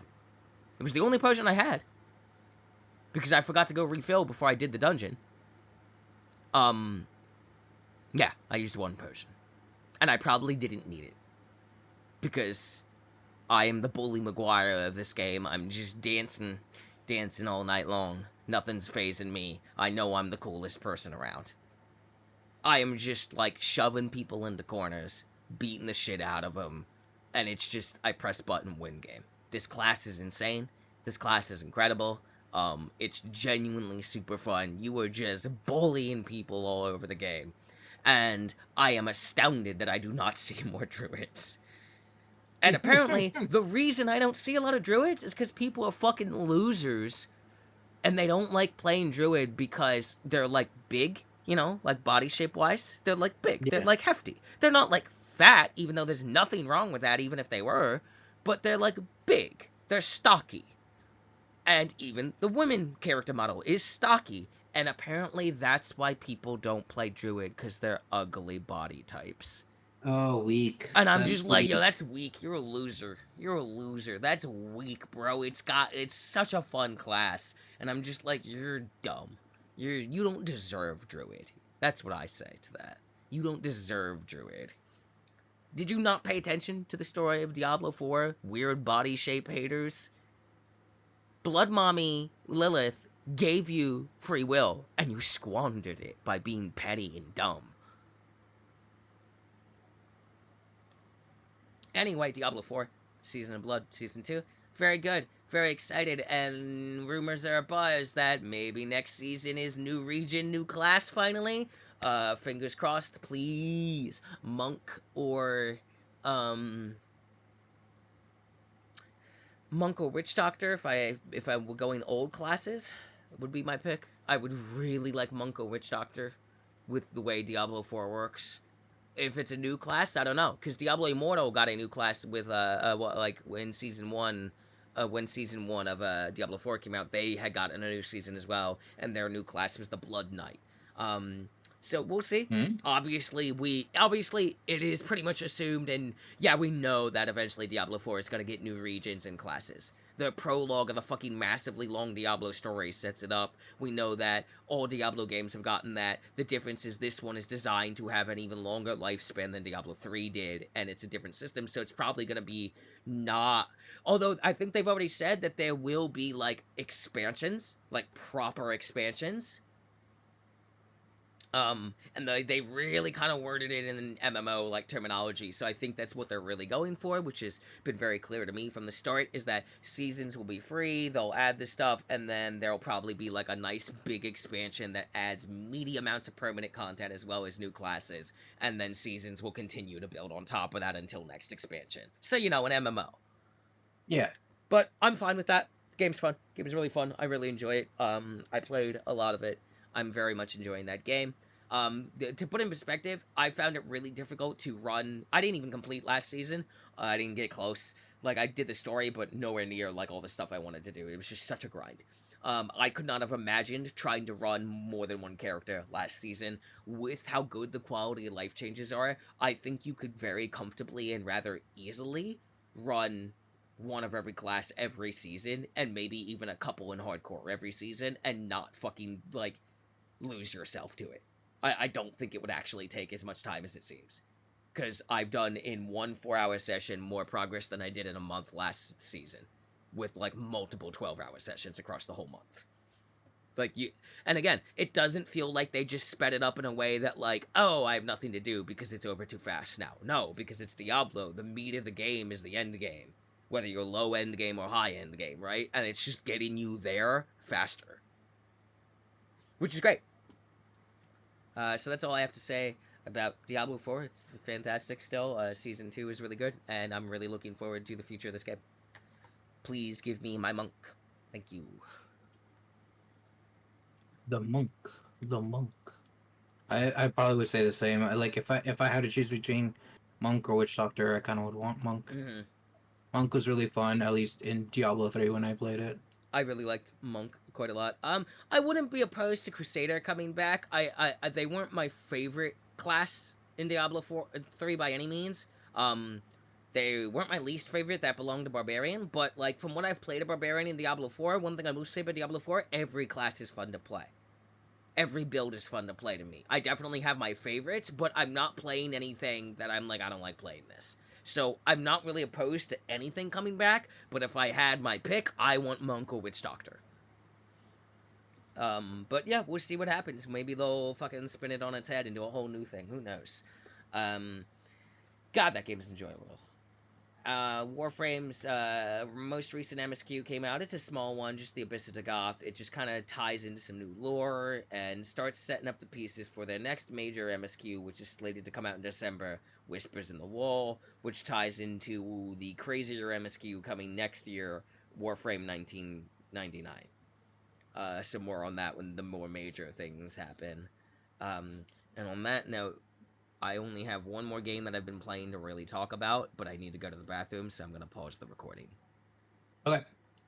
Okay, so, yeah, that's pretty much all I have to say before I do a semi-deep dive on the only other thing I've well, there's, like, two things, but, like, it won't be as big as those conversations were, so unless you have something really big, but I know you said it's, like, a kind of a quiet month for you. Yeah, like the only thing I really was playing, funny enough, because I decided to bring my Steam Deck, is I have Persona 5 Royale, so I was just like, Oh, shit. I'll just play that again, like on my Steam Deck. That is a It's game. been kind of fun because it's Oh, just like God, you got real robot-y there for a second. That was oh bad. no, not again. Alright, it stopped, but yeah, I don't know what's doing it, like, but, like, it was good the whole time we were talking, and then it just did it briefly there, I don't know. It's a Discord thing. I'll start looking into maybe some other stuff, do some research if there's something that's just a little better for our purposes. Hopefully. Yeah, I'm sure there's something, I don't know what it is off the top of my head. Anyway. Well, yeah. I guess the only other things I've been playing, obviously I'm a lot on PS5 now. It's pretty much where I'm going to be doing most of my gaming that I can. So I play Overwatch 2 on there now. Having a good time and stuff. And the Sombra rework came out with, like, the Halloween event start. I think maybe it was the season start. I don't know. Sorry. No worries. And, yeah, I really like it. I am now a Sombra main. That is my new main DPS. I've wanted to be good at Sombra for a very long time. Her and Widow are like the two that I try to get good at all the time and can't seem to make it happen. And I tried the new rework and I really, really fucking like it. I think it's just straight up better in every way and also just more fun to do the things you're doing now. So the rework is pretty big actually, because one of the biggest changes is you no longer have an invisibility as like an ability that you use. Mm-hmm. It's just a passive now. And if you're not in combat for like 3 seconds, you're cloaked. That's how it works now. Okay. So your portal beacon thing also is no longer under your control beyond you throw it. You throw it, and in about 3 seconds, you're teleporting to wherever it is, whether it landed or it's in air. There's no fall damage, so it's not a big deal. But you'll probably notice it's the same timer as your passive invisibility re-kick. So when you dip the Yeah. fuck out, unless they can stay on you and keep doing damage that entire time as you're like soaring through the air or whatever, but it's they can't because it's a teleport for the first part of it. So even if you're landing somewhere, right? Even if you teleport to just mid-air, in the time that it takes you to get pulled to wherever the beacon is, you're invisible already. So that's the way it's designed now. Your hack pretty much shuts off everything in the game now. Instead Oh, of like okay. some people's abilities and ults not being affected by hacking, no, fuck that. Can you get close enough to do the hack? Fuck his ultimate. It's gone. Just gone. Everything in the game, just gone. And instead of having a button that you press to control your invisibility, since it's now just on a 3 second no combat, boom, invisible. That's how it works. You have a little virus ball you shoot that does damage over time, and it does more damage over time to hacked people. And your ult is pretty much the same. But big hack everybody, and with the hack being better, it literally is a massive shutdown on people. It is just like you are just silencing the whole team if you get everybody. They're not using anything for a couple seconds, and that's pretty much guaranteed death. It also like it like poisons them as well. Does the thing, and then you can you go in right invisible, pop the ult, get everybody,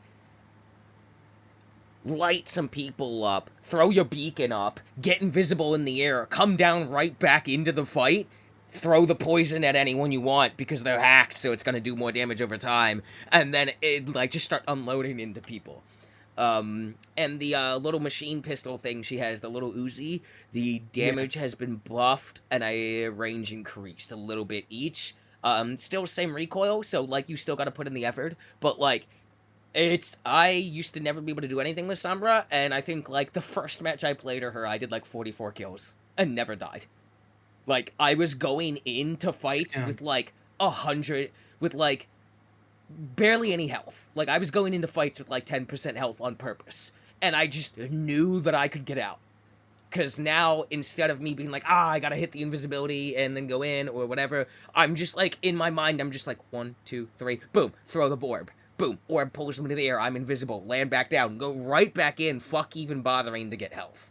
I'm probably driving my supports insane.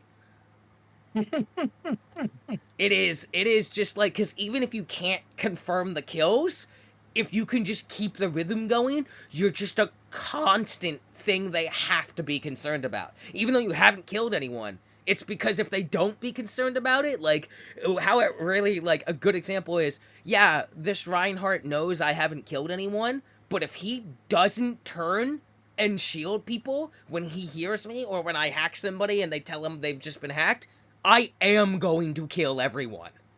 You will turn and acknowledge me when I make the play, or you will just die. And you turn and acknowledge me, and if I'm playing well, you are expending. Basically, the idea is you are an assassin that, if ignored, is just going to fucking murder everyone. And if you are acknowledged and appropriately respected with what the character can do, and you still play really well, then the best people can hope for, if they can't seem to find a way to outplay you, whether through cooperation, teamwork, or luck, or whatever, right? So if they respect that you're there and a threat, and they can't outplay you, their best case scenario is they survived you. But they can't take me down, because I just dip the fuck out at like 10 health, and then wherever I am, I just, hack this, instant med pack, boom. right? So, like, it's just very hard for people to deal with it now. It can still be dealt with, obviously. A competent team can still do shit like anything, but it is definitely more what I wanted out of the character, and I find not only is it, I think, a general buff to a character that needed it, I think the new kit and new rhythm of how you play her is just straight up more fun to do than her old kit, and makes more sense thematically to the character's personality as well. That's So cool. really, really enjoying that. Very enjoying that. I'm really happy to like have another DPS because like I play like 4 or 5 tanks pretty well. I play almost every support really well, and for DPS I was kind of still just locked in with Junk and Junkrat and Sojourn. I can do a little bit of Ash, but it's not my ideal place. But I really have been trying to like find my feet with Widow and Sombra because I have great skins for both just over the years of playing and shit and the seasons, and the Sombra rework literally just made her my new main. I've only been playing Sombra. Like, I've just been queuing DPS and auto-locking Sombra nonstop. It's so much fun.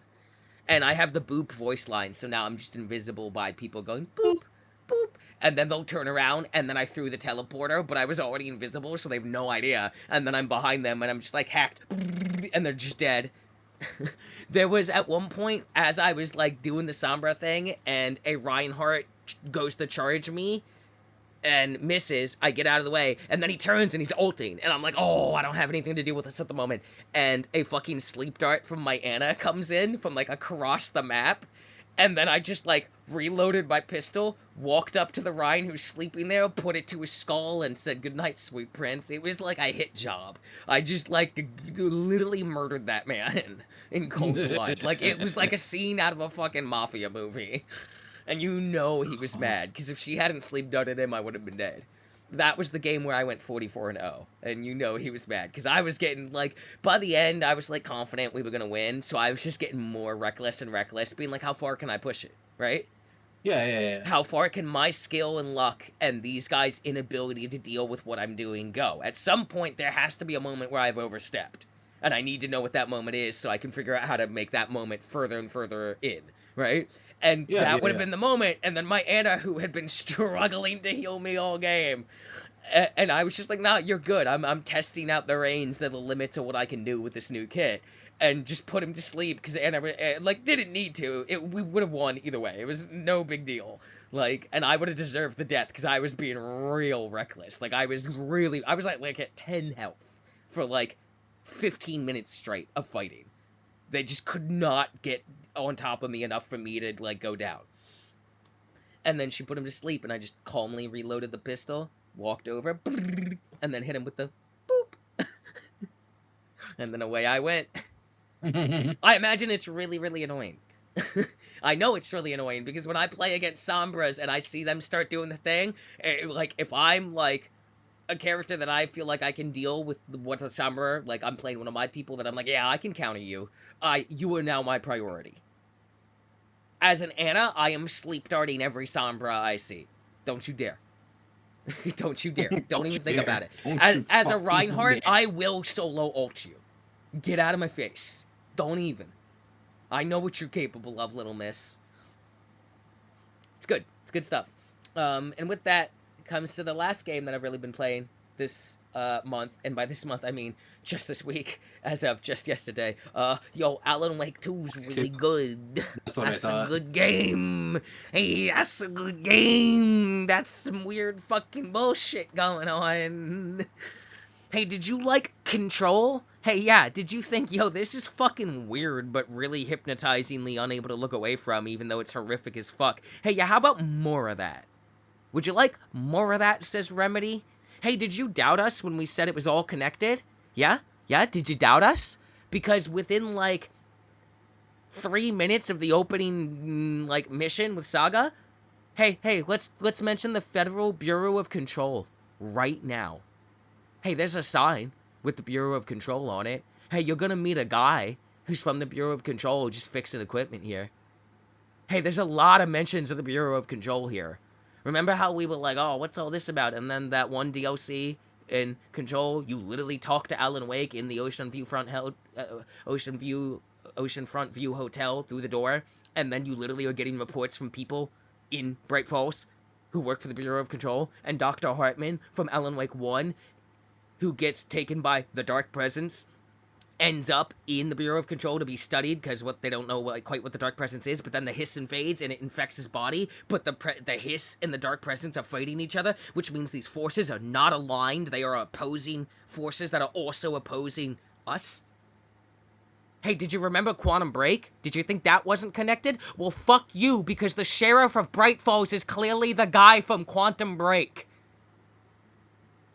It is the same actor. It is Shawn Ashmore. It is definitely Shawn Ashmore. I know what this actor looks like and sounds like. And you know what the sheriff's name is? Tim Brake. Hey, you want to know what happens to the sheriff? Well, I don't know all the way through yet, but right as the story starts getting insane, he, goes, no, not now, and disappears in front of your eyes, and it flashes, Martin Hatch from Quantum Break. And I'm just like, what? Why is he here? Why is he the sheriff? What is he doing here?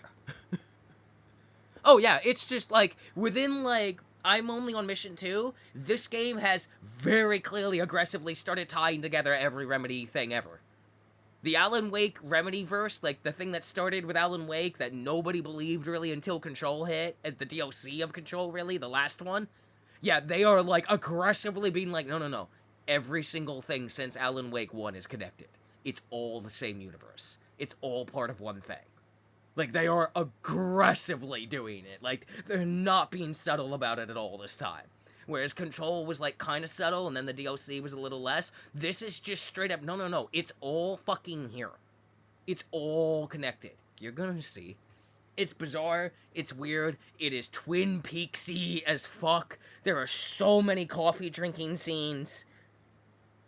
There are synchronized coffee drinking scenes.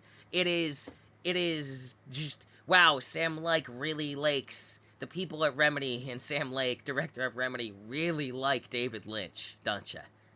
You guys really like to watch the show Twin Peaks, don't you? Hey, have you seen The X-Files, young person playing this game? Nah? Don't worry. Here's kinda what that's about. Did you see Twin Peaks? Yeah, you did. Here's some more of that. Like, it is bizarre. It is abstract. It is delightful. It's all topsy-turvy. It's a huge mindfuck. I almost never know what's going on until it tells me, and then I'm like, yo, what the fuck? And then it does some other crazy thing. It's doing things where, because I've played every Remedy game obsessively, I'm like, yo, I knew who that was immediately. Like, there's little subtler hints connecting stuff, and then there's now a lot of obvious hints. The gameplay is fucking phenomenal. Feels really good. Genuinely fucking, like, I think I was, like, genuinely, like, scared, like, 6 times within the opening mission. Like, even with stuff I knew I was coming, because they're just doing it so well that it's like, yeah, you know the jump scare's coming, of course it's coming, we're still gonna get you with it, though. Because our sound design is so goddamn good at this point, and so is everything else we're doing, and we've been making weirdo, freak, abstract, fuck you horror forever now, so we're really good at it now. You know how, like, David Lynch can just make weirdo bullshit, and even though it shouldn't be good, it is, because he's just been doing it for so long? Yeah, we're that now.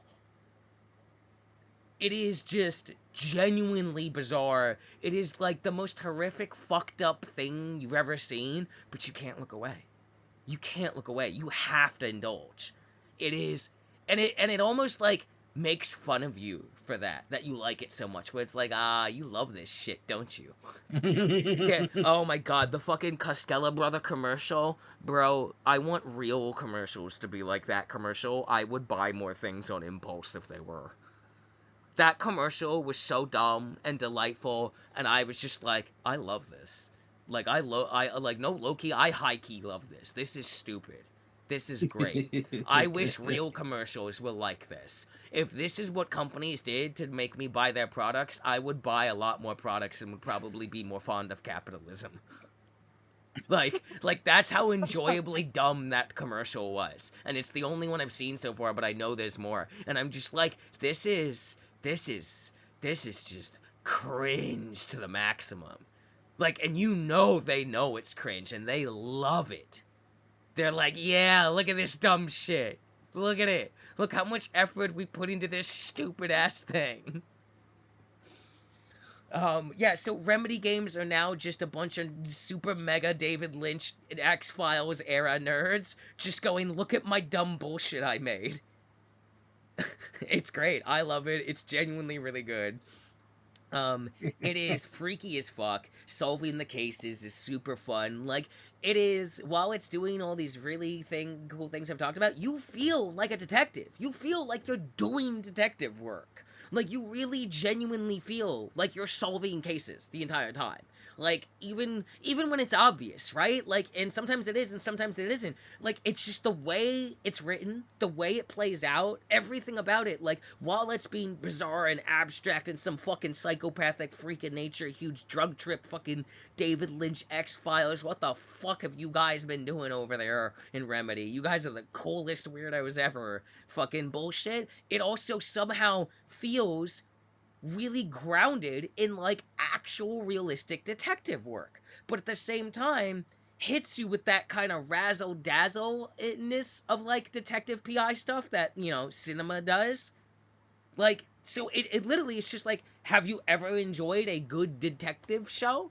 Or like thriller or FBI, whatever thing that's like, yeah, it's a little Hollywooded up, but it's done well enough that it's like grounded in reality, and then it's Hollywooding it up to like really make it crazy, right? It's just doing that as well as anything's ever done, except because it's a game when you're playing it, it's hitting way stronger.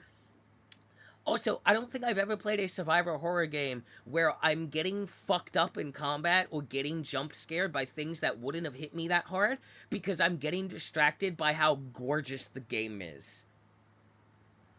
How you gonna make a horror game with like reds and like not red, well like oranges and yellows? Like I'm over here in the sunset vista, and I'm like, yo, this is delightful. This is gorgeous. I'm just like, this is genuinely pretty and relaxing. Oh God, what the fuck is that? Oh, I'm dead. It ripped my heart out. And I'm just like, bro, I'm getting like jump scared and baited. I'm getting jebaited because you made a horror game that half the time takes place in the day when it's bright and pretty out. How you gonna make it scary when it's bright and pretty out? Sometimes that's even scarier than when it's doing the nighttime shit. And that's not even getting into the dark world shit, which I only just started getting to. Hey, yo, yeah, fuck that place. That place sucks. That place sucks ass. I hate that place. I don't like it. Well, I'm like 2 minutes into this game. It's like, hey, yo, shadow people. And I'm like, okay, we're just going, huh? We're just going, huh? Just right out the gates, huh?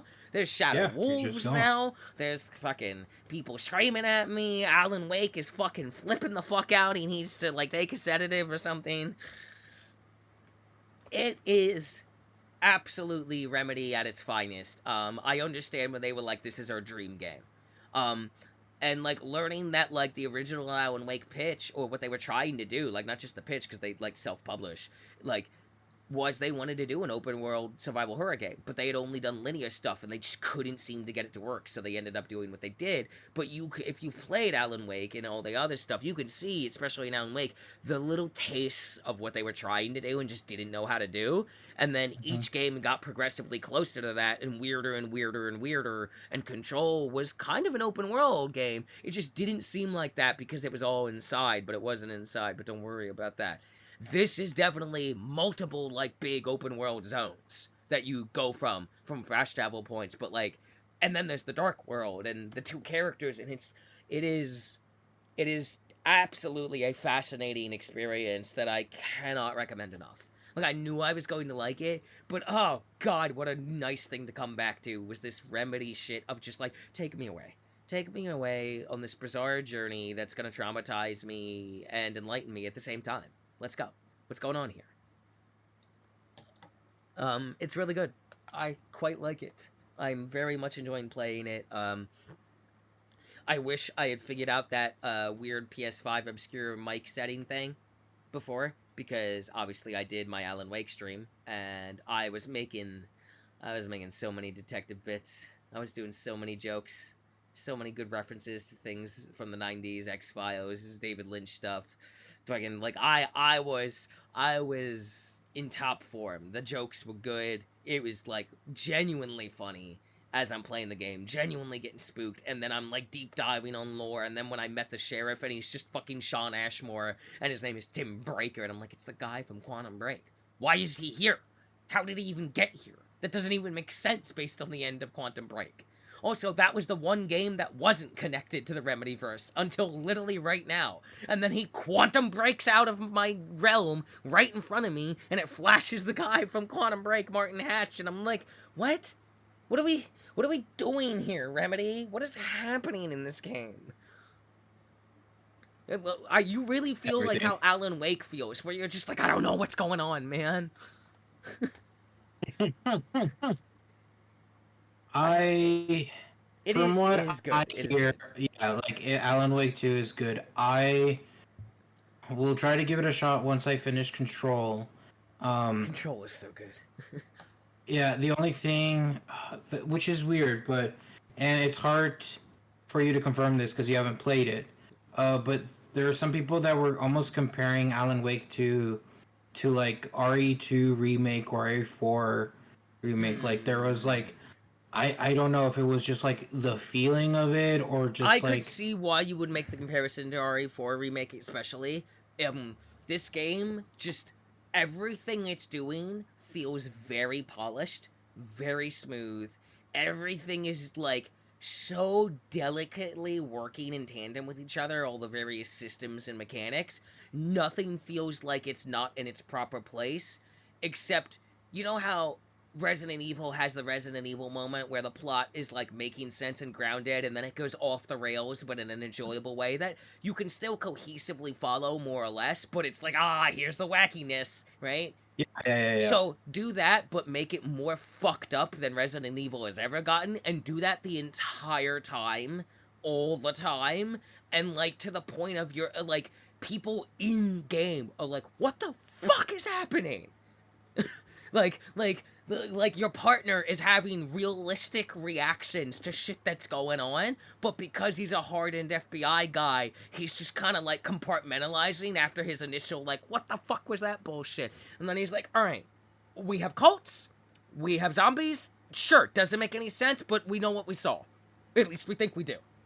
Here's what we know, maybe. Here's what we don't know, maybe. Assess the data, solve the case, right? But like their initial like responses to shit is genuinely like really, really good. It's so yeah, I can see that comparison to RE4 remake. I honestly do plan to pick that up at some point because it does look really good. But like, you know, like the RE remakes have definitely taken from the advancements in the genre that like, you know, credit to Last of Us and Last of Us 2 helped keep that genre alive there in that dry period. And I think survival horror is hitting a very like I think we're hitting like a second golden age of the genre because we kind of had that first golden age as the early Resident Evil and Silent Hill years, in my opinion, the origin points. And then it kind of got a little too actiony, and then we got to the god awful Amnesia clone era that went on way too fucking long. Because all of Yeah. those games are terrible. Every fucking single one of them is terrible. Fuck every single Amnesia. Fuck every single Outlast. Fuck Layers of Fear. Fuck Soma. That shit's garbage, bro. It's absolute fucking stupid doo-doo baby shit face garbage. Some of the most awful like attempts at anything remotely called survival horror, whatever, that I've ever seen in my life, and I hope we never go back to that shit. Because it sucked. There was like maybe one good game every 5 years. Maybe. And now, with Last of Us, Last of Us 2, the RE remakes really hitting strong notes. Even with RE3 being the remake being a little worse, it was still good. It just, they shouldn't have cut that stuff, like you said, or 4 and like other people have said. But it was still good, right? It was just like, but that's why RE4, they learned that lesson and went super hard on it, right? Mhm. Um, so I really think we're hitting that second golden age of, no, survival horror. Not walking simulator hide and seek horror. Because that's dumb and stupid and boring. If I wanted nonstop exposition and slowly hiding from the same thing in the same hallway over and over, I would watch bad horror movies. You'll notice I don't do that. So yeah, it's fucking phenomenal, and I'm only on second chapter. I just got to the first Alan Wake segment as I stopped. where I'm now Alan Wake. I can't wait. It's really good. Game confirmed is going to have 2 DLCs. I got the digital deluxe. I will be playing those DLCs. I can't wait. It is genuinely the most fascinating thing Remedy's ever made, easily, and that's saying something, I think. Soundtrack's incredible, by the way.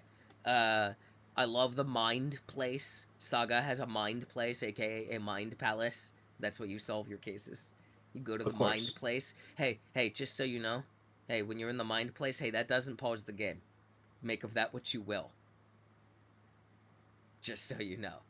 Says Alan Wake 2. It's the first thing it tells you when it makes you go to the Mind Place. It is literally like the first thing it says. It says, this is where you solve the case, blah, blah, blah. Big font. The game is not paused while you are in the Mind Place. Period. Make of that what you will. AKA, you can just get killed while you're in the Mind Place. Because it's in your head. You're still in reality. So, don't be trying to Mind Place in bad situations. I think one of my favorite things about the game is just like the little things. You know how like every game ever, especially survival horror, is like hide in the shadows to avoid people. You know, you go in the dark spot, turn off your light to hide. Yeah. Alan Wake 2 says no, fuck that. That's stupid. They're from the darkness. They see everything. Hide in the light. Yeah, you stand in bright light and they can't see you. But if you hit them, you can still hit them and do the things from the bright light. But if you do that, the safety of the light is now gone temporarily until you kill all the enemies in the area. But it's like, it's not that big of a design choice, but it was like, it's just so unheard of. It's just like, oh, whoa, it's like kind of stopped my brain because that, that ingrained muscle memory gamer thing, red barrel explodes, yellow thing means climb, right? Yeah. Shadows mean hide in darkness. No, don't hide in darkness. They're from there. They're gonna see you, dum-dum. You gotta go over Like there in the light. I guess that makes sense because Oh, it just makes like the perfect way. sense for the game, but it's just like, Yeah. it was just so like jarring in the best of ways where I was just like, oh, that's so smart. It's such a simple choice. It makes sense for the entire premise of the game, but it's just so like bizarre and against all your instinct as somebody playing these types of games that you're just like, oh, that's like, I still catch myself trying to hide in shadows, and then I'm like, no, light. I need to be in the light. It's just really fascinating to me. Like, it's really good. That's Uh, very good. Yeah, I'm not gonna do any more spoiler stories. I might do like a spoiler cast, maybe, unless you really want to stay completely unaware when I beat the game. It's up to you. If nothing else, I'll talk about my thoughts at the end when I beat it, and more. Yeah, I mean, It's just genuinely, I'm very, very happy with it. It's fucking phenomenal. yeah. No, honestly, like if whenever you finish it, go for it. Talk about it. I think it'll be interesting to like listen to about it.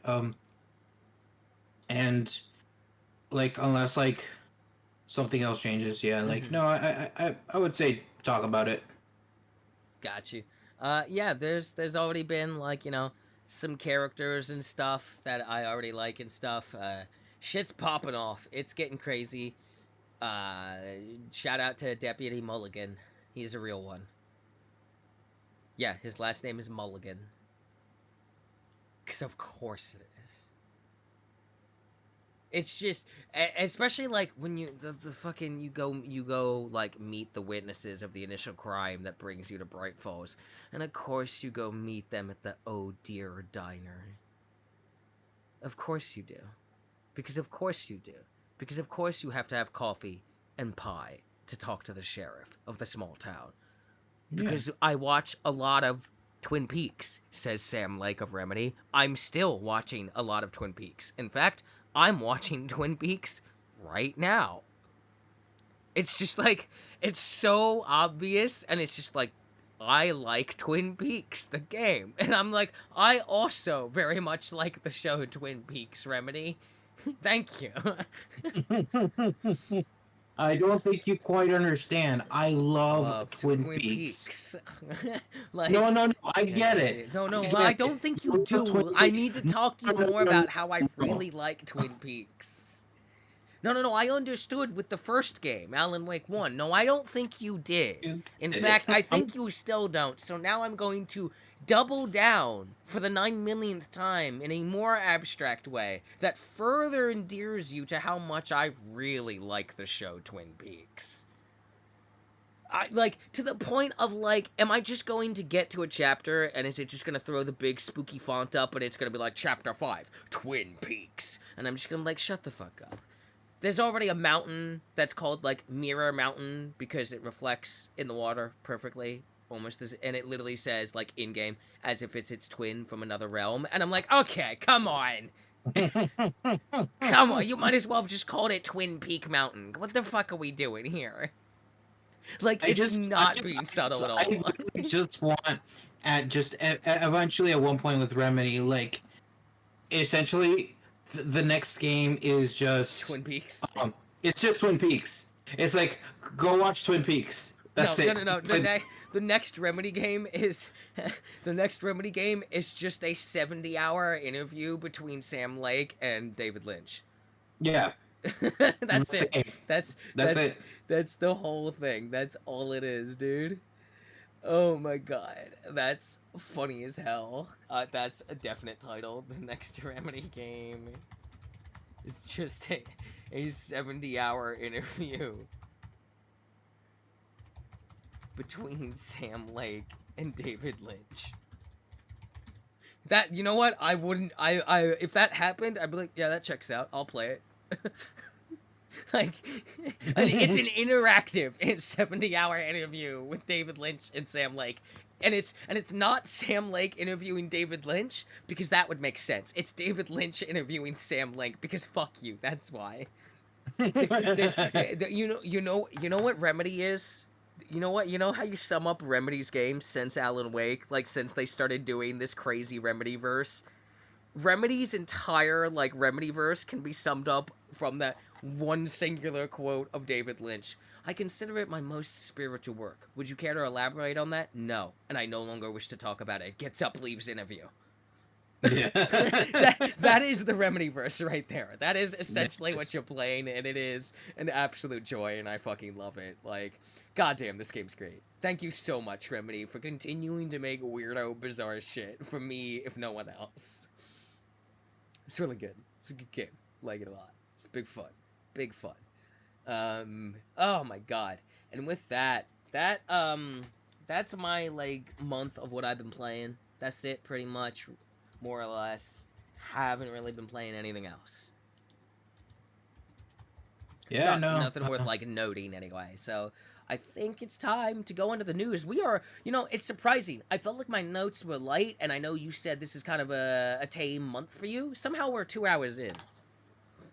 You had a lot to talk about.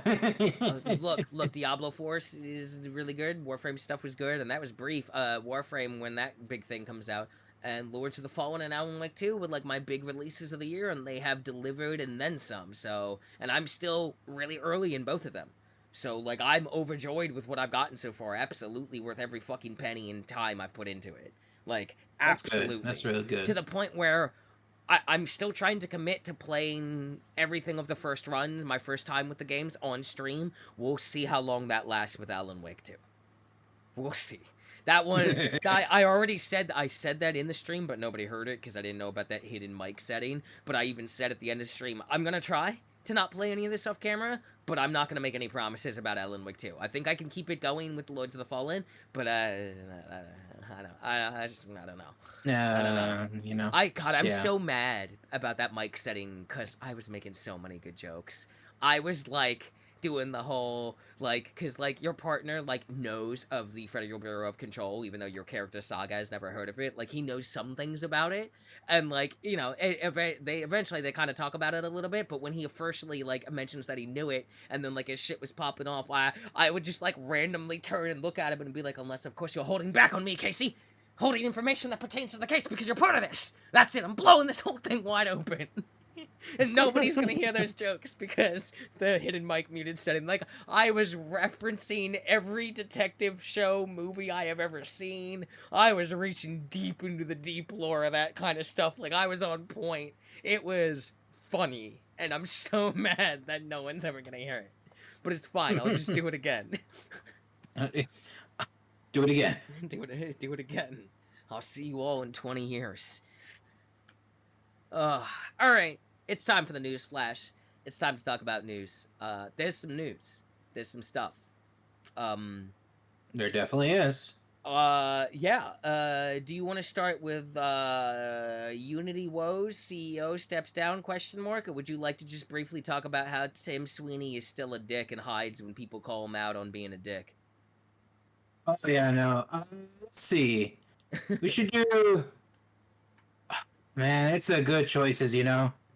I'll say we should do Unity Woes Unity because I Woes. feel like that. I Yeah, feel yeah. like that falls into the Tim Sweeney thing. Yeah, well, I mean, it kind of does. It's related. So yeah, the Unity CEO, last I was looking at it, stepped down. Yep. I feel like, yeah, I saw that coming. And I Yep. saw people being like, yeah, that's what he deserves. And I'm like, oh, yeah, real good punishment. I'm sure he stepped down. How many shares did he just sell? And, okay. Yep. So, dickhole CEO fucks over company and gets away scot-free, basically. And by fucks Exactly. over company, fucks over basically the entire indie industry in a singular moment. It'll recover, but, like, fuck you. You're an asshole. Fuck you. Yep. That's pretty much it. I didn't really dig into the nitty gritty of this shit because I was Yeah. just like, No. I don't want to read this. It's just gonna tell me what I already know. Scumbag CEO does scumbag stuff, makes mad profit, leaves. Pretty much just that. Yeah. And I think I didn't remember why we were yelling at Tim Sweeney because we're always yelling at Tim Sweeney because he's always a dick. And then when you call him out on how he's a dick and prove that he's a dick and how fucking dumb he is, he just hides. Like, he just, like, goes offline for 2 years and then comes back and says some stupid bullshit. And then everyone's like, I see you're still a fucking dumbass, aren't you? And then he hides for 2 years again. And that's essentially Tim Sweeney's entire career. Yeah. So I could, what the explanation was there is because so after the whole Unity thing, Tim Sweeney was like, open market and whatnot, and then so kind of got Yeah, that's into a just bit like, of like, that's like you know, Tim you know, Sweeney's Twitter. catchphrase, open Yeah. market. It really And, is. and so what happened was that afterwards, after like a few days after that, legit, the uh the Epic Games had a lay off employees, and then they started selling a bunch of assets that they bought like a year ago, assuming that they were going to be used. And one specific one that hurt a lot of people was Bandcamp, because that's where a lot of indie artists and stuff like that like to put on, so they can get a lot more of the Yeah, revenue. that's right. And Because the fact that they just got like sold to, I don't know what company it's it like was, Song but Trader or something, isn't it? yeah, so like basically like a lot of like indie artists are just getting screwed over because the Epic decided to Oh, buy. real quick. Is my still good to you audio wise the whole time? Yeah, yeah, you sound always good to me. Yeah. Did you happen to turn on that setting that I did at all? Which one? The voice video. It's all the way at, like, the bottom. The game And control? no, enable quality of service high Oh, packet yeah. priority. Oh, wait, let me activate that. No, I Yeah, didn't. turn that on because you're getting a little choppy, and hopefully that'll do something about it. Driver. Yeah, no. So yeah, the I can look it up. Bandcamp sold to Song Trader, a licensing platform.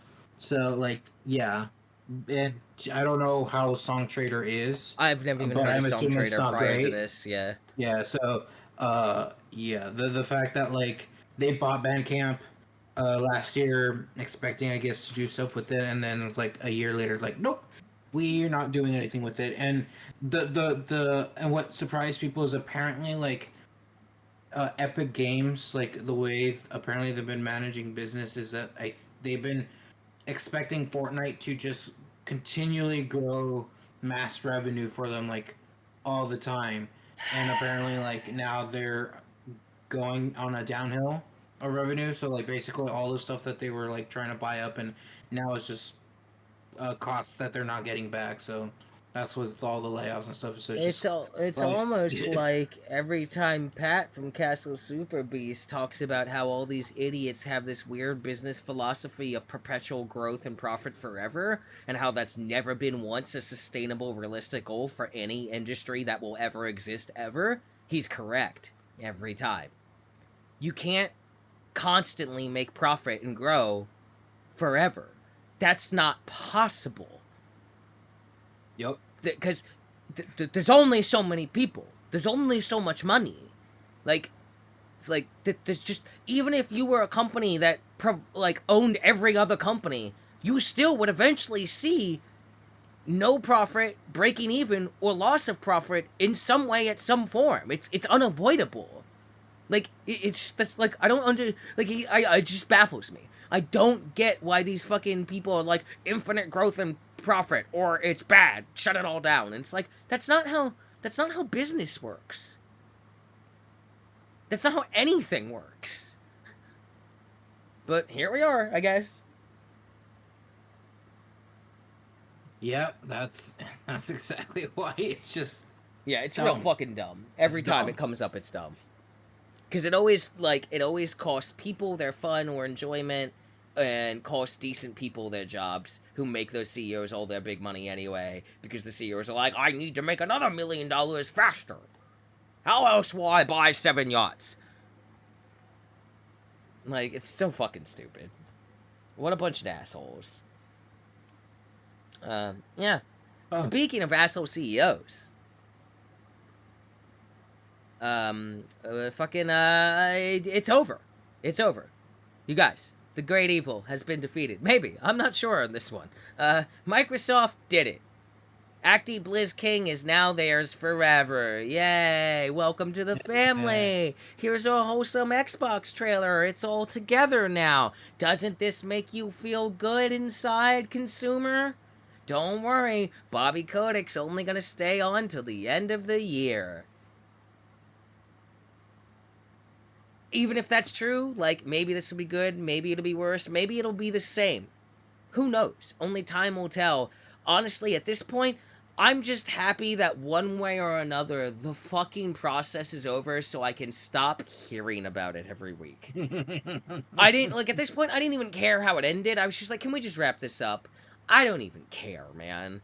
I cared, and this went on for like 2 years. At least now, I don't have to see a new article every week of a bunch of bullshit, and then once you read it, it's like, okay, so we still don't know how this is gonna end. Nothing's actually happened. And now it is officially done. Yep. Yay! Welcome to the family. I'm like exhausted by this process, and I'm just like a consumer that wasn't even involved. But it was like it went on forever. Um, the PS5 Slim was announced. When it comes out in like November or whatever, there will only be the Slim editions. They will no longer make the what they call the Legacy editions. No change in hardware or performance. There's no change. It's just smaller. That's it. And the digital Slim version has a way to like buy a separate official like attachment to make it a disc version as well. But that's it. It has no difference in performance in any capacity at all. Nothing has changed hardware wise. They just made it smaller. It's not more efficient like the PS4 Pro was to the PS4, right? Yeah. Or Yeah. that the No, PS4 it's Slim was to the regular PS4. It is literally the same machine. They just figured out a way to make it smaller. So to me, it feels entirely fucking pointless. Because, like, yeah, it's big, but, like, it's not that big. So, like, eh. I don't know. I just, like, I guess. yeah. I saw, and then like the fact that like it costs more money than like what you can get like from a normal PS5 is just Yeah, that's what's weird. That's why I'm very glad I hard got because mine, because I got the big normal disc version and I didn't have to pay as much as they're gonna have to pay. And yep. it's not even that much smaller. It's like, Yep. it's not really worth it. It's not giving you anything. It's just weird. PlayStation. Yep, pretty much. Uh, Sony. Dredge gets DLC announced, The Pale Reach. I still have to finish that initial game. That game's great. Really recommend it. Glad it's getting DLC. Glad it's still getting attention. That game's fantastic. I highly recommend. Um, and yeah, that's kind of all I had really for news. Cause like brief shit. I do have some stuff to talk about. Stuff I've been watching. Unless you have any more news you want to mention. I know Game Awards are creeping up on us in December and shit. But other than Yeah. that, I don't think there's Yeah. anything big to talk about. Really, the biggest news was like, haha, Unity guy sucks, but probably got away with a bunch of profit. Tim Sweeney is still a fucking dumbass and runs and cries when anyone proves he's a dumbass. And yay, ActiBliz Microsoft is done. We can stop talking about it now. It'll either be more horrible, slightly better, or most likely exactly the same. Yeah, and because all I remember is that there were just a lot of layoffs happening this month. Yeah, there was a lot of So it's that, just which was just depressing. I couldn't even keep yeah, track of how many. It was a lot. It was really annoying. yeah. And I was like, well, that's just Yeah, the game industry in a nutshell sometimes, and that's it's just so it's like, capitalism, well, really. It's yeah. not even just a game industry thing. That's every industry ever. Oh, last I heard is that did the SAG after thing? Did they got what they wanted? Right? Last I heard, I They, think. they, so the writers guild was able to manage to get a good deal, a Mm-hmm. better deal than of course than what they had. And so right now it's the actors who are doing a strike Okay. right now. So Okay. So that's still well, being that's still going through, but the writers won theirs. I mean, hell, if the writers won theirs and got better than what they initially expected to get, maybe there's some hope in this world yet. Only time Um, will tell. I hope so. If things go like the actors, I'm sure the writers, the actors will definitely get what they're supposed to be Yeah, getting. I think that And fact that the writers one worked out so well for them, surprisingly, is gonna help out with any future stuff for anyone else. I think because it shows it yeah, can be done if you stick to your exactly. guns. So Yep. hopefully the actors get what they deserve. It's high time these people get unionized and shit gets better for them. Yep. Like even Yeah. just to mention just earlier this year, not too long ago, the UPS workers unionized, and they have now gone better Right, I remember better that. healthcare, better pay, much better pay. So yeah. So it's all possible. Just gotta unionize. Yep. Gotta Alrighty. unionize. And with that, I don't really have any more news to talk about, unless you have anything else to talk about. No, not really. Alrighty, so with that, we'll move on here. Ahsoka finished. I watched all of it. It's really, really good. That is some good ass Star Wars. That is up there with Andor and Obi-Wan, Rogue One, Last Jedi. This is peak Star Wars at its best. It's fucking incredible. Hayden Christensen is in it and gets to fucking Anakin it up in the coolest of ways, and even does it in a way that pays respect to the guy who voice acted Anakin throughout all the Clone Wars series. And hey, yeah, when you let Hayden Christensen just act, he's actually really good at that. Surprisingly. It's really great. I loved seeing Ahsoka Anakin together live action. They do flashbacks to when she was younger. And hey, did it not hit you, young viewers, that Padawans are child soldiers? Yeah. Hey, look, they're child soldiers. Isn't that Yeah. fucked up? Hey, you want to Yeah. know The how Jedi. cool of a Chad Anakin was?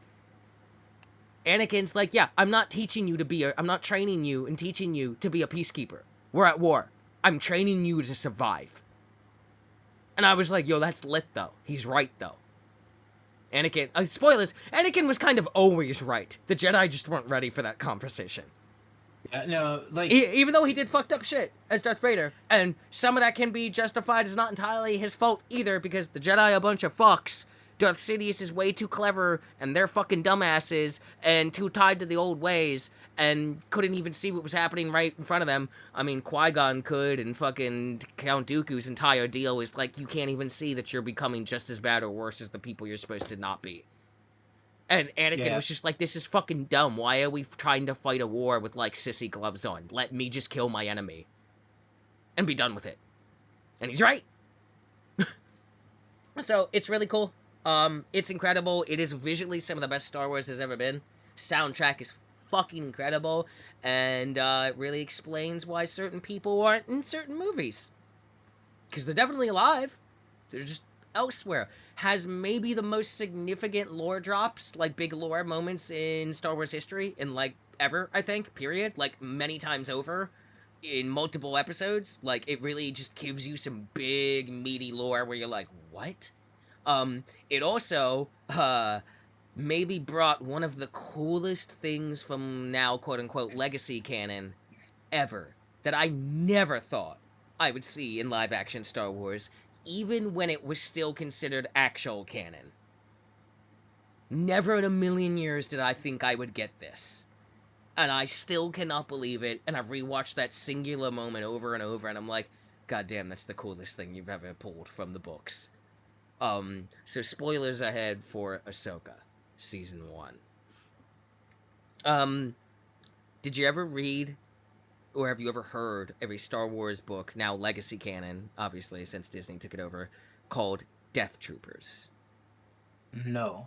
So Death Troopers is a book about a Jedi going to track down her twin Jedi brother she has like a special connection with, and she's with like a squadron of like soldiers. I believe it takes place in like Old Republic era. I'm not 100% on that, but I think she is with some troopers and stuff. And they're going into this like derelict fucked up ship. So like think Ishimura vibes. Dead Space 1 Ishimura vibes. And there's a Sith on there who is literally a fucking lich. He's a lich. Like a necromancer guy.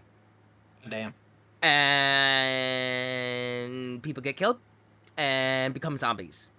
Canonically, in the story. Thrawn, from the show Ahsoka, the live action show that just came out, he has zombie stormtroopers. Canonically. Right there. They just killed them all, and then they zombify and get the fuck back up. Canonically, we have zombie troopers now. He has a whole, like, battalion, which is several 100,000 troopers, mind you, that are now zombie troopers, potentially. And where is Thrawn going when he gets back to the main galaxy? Spoilers, Thrawn was in another galaxy. We finally started talking about how that works in Star Wars. Yeah, there are multiple galaxies. There's just unpassable voids between them. Except Jedi archives state that Jedi have visited other galaxies. Here's your next big lore moment. You know how cool Night Sisters are? You know what the Night Sisters are? Nope. Oh, the Night Sisters are what's her name? Marin from the Star Wars Fallen Jedi games, or the cool chick who's Count Dooku's personal assassin / apprentice. Yeah. Those witches that use magic instead of the Force, but it does like weird shit. Hey, yeah. You know how they're from Dathomir? They're called Dathomir witches. Shut the fuck up. No, they're not. They're from another fucking galaxy. They're not even from this galaxy. They're from Peridia, which is where they go in Ahsoka. And they left Peridia for some unknown reason. And hey, you know what's in Peridia all over the place? A bunch of statues of the 3 gods from those really cool episodes of the Clone Wars, the brother, the sister, the father. Yeah, that's canon too. Like blatantly, like that is clearly them. It's not even trying to be subtle. It's like, no, that really cool, weird trilogy of episodes in Star Wars The Clone Wars, that was fucking fascinating, but really weird. Yeah, that's canon. We're doing that. We're talking about that shit. There is, like, so much going on with this show, lore-wise, that it is, like, genuinely super significant and cool. It's also been consumed forever by the lesbian community, because the way 2 of these characters in this show look at each other, girls, straight people don't look at people like that. Like, it is gay. It is aggressively gay. Like, it is very much like, okay, you know what you're doing here. Somebody did this on purpose with the writing.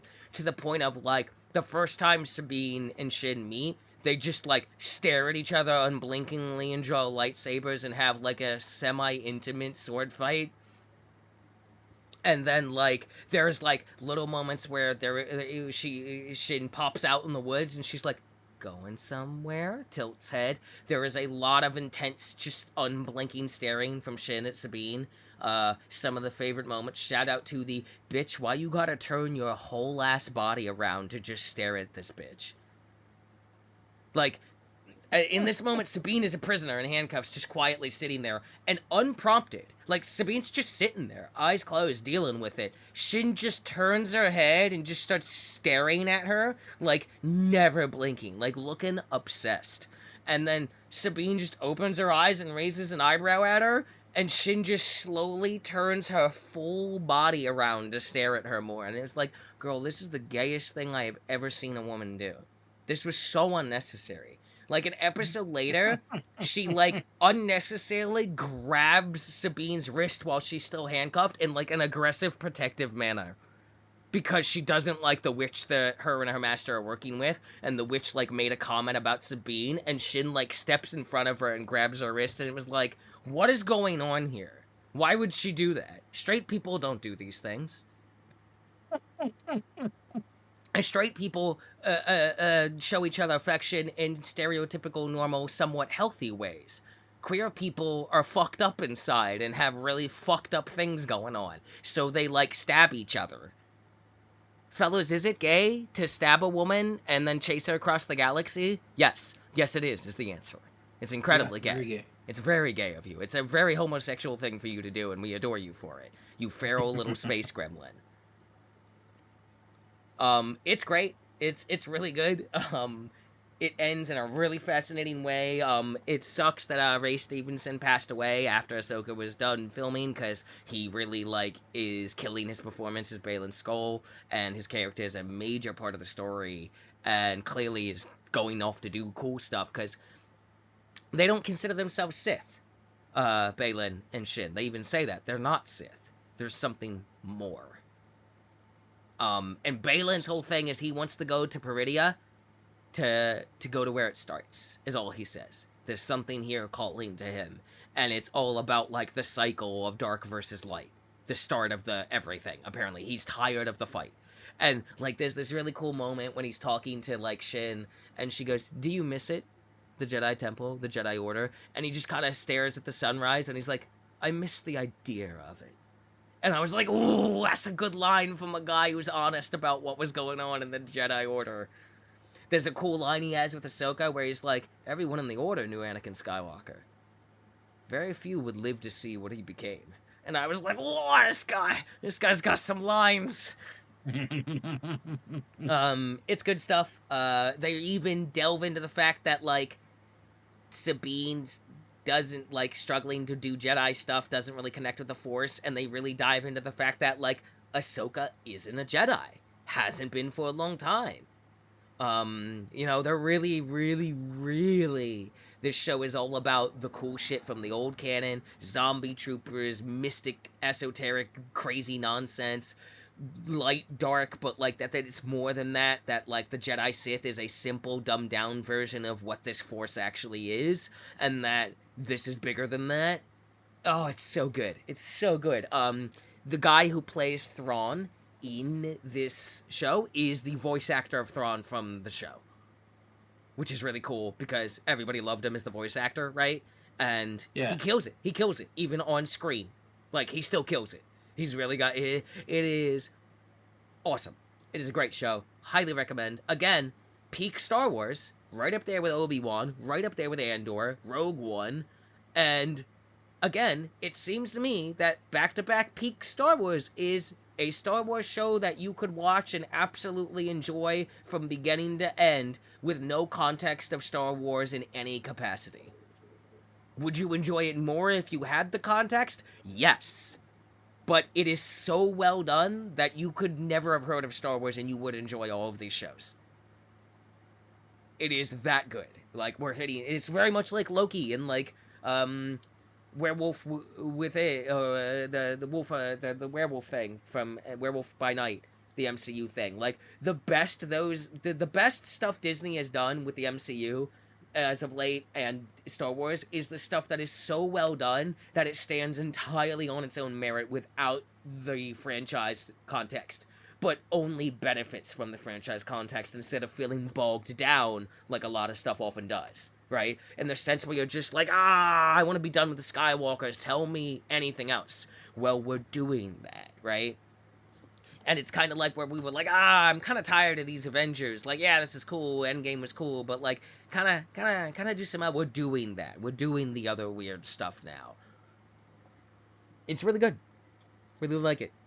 Loki season 2 also is very good. I'm really enjoying it. Only 2 episodes left already, though. I'm kind of sad because I wish it was more than 6. But you know, whatever. Oh, and one last thing to mention. We call the ship between Shin and Sabine Wolfren, and the actresses who play them are so into it. They're so feeding it. They're feeding the community every day. Like they're the interviews with them where like the actress who's fucking gorgeous and I'd let stab me, who plays Shin Hati is just like talking about the moment her and Natasha, the actress who plays Sabine, saw each other's like lightsabers ignite and looked at each other in the eyes. She's like, it felt like it was the beginning of something, and I'm like, that's gay. That's a gay thing to say. That's gay. That's gay. That's homosexual of you. That's what girl kissers say. And it's just really good. It really is like it is just a really good show. It's doing really fun stuff and feeding the gay community, and we all love them for it. We love our feral little space gremlin. She's such a sweetie pie. She'll stab you, but she loves you. But that's why she's gonna stab you, because she doesn't know how to express emotions. It's okay. Properly. I stab because I like. Why are you so cute? Stab, stab, stab. It's the best. I would also let Shin Hati stab me many, many times over. It's great. There's a whole thing. Natasha, the actress who plays Sabine, posted a fucking like thing to Instagram that is literally like just the picture of a book she's reading. That's like the girl who chased the moon, and that's like one of the like tags of like Wolfren the ship. It's fucking incredible. It's really good. Yeah. Ahsoka is genuinely some really good Star Wars. I hope we get more stuff like this. I really do, because I think these notes that Star Wars has been hitting lately with all the new stuff they've been doing since pretty much Andor, we've really been hitting strong points. And even Boba Fett's, I didn't like Boba Fett's bad, I think, but Mando's great the whole time, pretty much. So I'm glad we're telling new stories with different characters or focusing on characters that didn't get enough time to really go cool places. And I'm glad we're not afraid to like lean into the queer stuff and lean into the crazy esoteric stuff that like Star Wars is really built on. So that's fucking phenomenal. I love that. And yep. I'm gonna do a quick pause. Yep, Gotcha. okay. Yeah. All right. Yeah, my dog So, just yeah, wanted nope, to. I figured. Yep. All right. So that's essentially. I don't think I have anything else really to talk about. Um, you know, that's kind of the gist of it. Yeah, that's pretty. Like I said, this month was gonna be pretty like slow on for my end. Like if I didn't play really anything new, Mm-hmm. because there really wasn't new per se. Like Right. it was Yeah. just gonna Nothing be for like, you that was on your yeah, like immediate. I need to get this immediately radar. yeah. Like I mean, that's I'm fine. slowly We're playing through almost at the as a 3 hour so mark, so that's I think this is the longest show we've done in 2 months. oh Surprisingly. shit. Well, it's because I had the big releases for me, and then Ahsoka and Loki and other shit, and I was just like, this is great. This is good stuff. This is good. It's I very good. do next month. I don't think game wise I have anything crazy coming out that like new. If I'm done with one of the two big ones I'm playing, Alan Wake 2 or Lords of the Fallen, I will finally pick up God of War Ragnarok and be starting that next. Um, and then I know the Marvels comes out, I think November 10th, and I'm planning to go see that in theaters because absolutely. I'm ready to go see the Girl Squad kick ass and be funny together. So yeah, that's pretty much it for me, and I guess that's it for you. So at that point, I guess it's time for the old. What's on your wish list? What is on my wish list? Good question. I know I recently added, just so that way I can keep an eye on it, Lords of the Fallen. Mm-hmm. Um, that way, like, when it's improved, Mm-hmm. I'll know and be like, oh, hey, you should get on that. Yeah. But apart from that, I haven't really added anything different. What I will say, however, there is a game that I thought was just out of that discontinued it. Like they just stopped production and everything. They canceled it. But apparently not. It's coming out this December. And the reason I mention it is because it's from id Software's What is this game called? 3D Realms. It's called Kingpin Reloaded. Kingpin So it's apparently a Reloaded. very old Yep. game. I'm 3D about to look it Realms. up now. Yeah. Yeah, and so I got a code for it back in January of 2020 because when I went to PAX South, they were giving out codes for that Ghost Runner 2, Ghost Runner 1 and Wrath of Aeon. And I was Okay. like, I'll pick up all three because they looked all pretty fun and I want to try them out. Um, and for Kingpin Reloaded, like I never heard anything from it. Like I think Yeah. back in Wow. Yeah. 2021, like I didn't This hear looks shit, and it's old like, as fuck. yeah, no, and so apparently one of the things that had happened is that they basically had to reverse engineer the entire game. Like they basically almost had to do it from scratch, basically. Um, and so like, wow, that sucks. But that also means like a lot of the stuff that it looks like doesn't look like they did much. Wow. Oh, And there's like when an Sir old school Remaster, multiplayer to it as well. Weird. Okay. yeah, it's weird. Um, but like Interesting. since I got it like back in like I said 2020 and and it's now coming out and I was like, well, I might as well just like give it a shot. Like I already own it. So like All oh right. might Yeah. as well give it a look. So that's I guess technically on my wish list per se, but like it just surprised me that was gonna come out now. Like I just learned about this like I think like yesterday, so Right. Yeah. Okay. Interesting. And on my wish list, I have something very specific to talk about. Have you heard of the Thaumaturge? no. Okay, so the I know Thaumaturge thaumaturgy, is a but not thaumaturgy. game from Fool's Theory, an 11-bit studio. It's coming out December 5th this year. You can download a demo and play it right now, by the way. Uh, here's the pitch. Here's the pitch. Are you ready? Okay. Persona 5, except 1905, Warsaw, under the yoke of Imperial Russian Tsardom, and instead of like personas, uh, you fucking deal with fucking creepy fucking like That's a lot of Russian, fucking Jewish, Polish, fucked up folk demons. That's it. There okay. you go. That's the pitch. That's it. Done.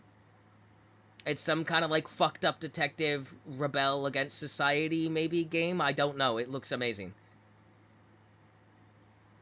Yeah, I'm looking at the video that they put on Steam. Like I haven't played the demo, but every time I look at this game, I'm like, I feel like even if this is kind of jank and jive, I'm still going to like it because it's just such a bizarre combination of things.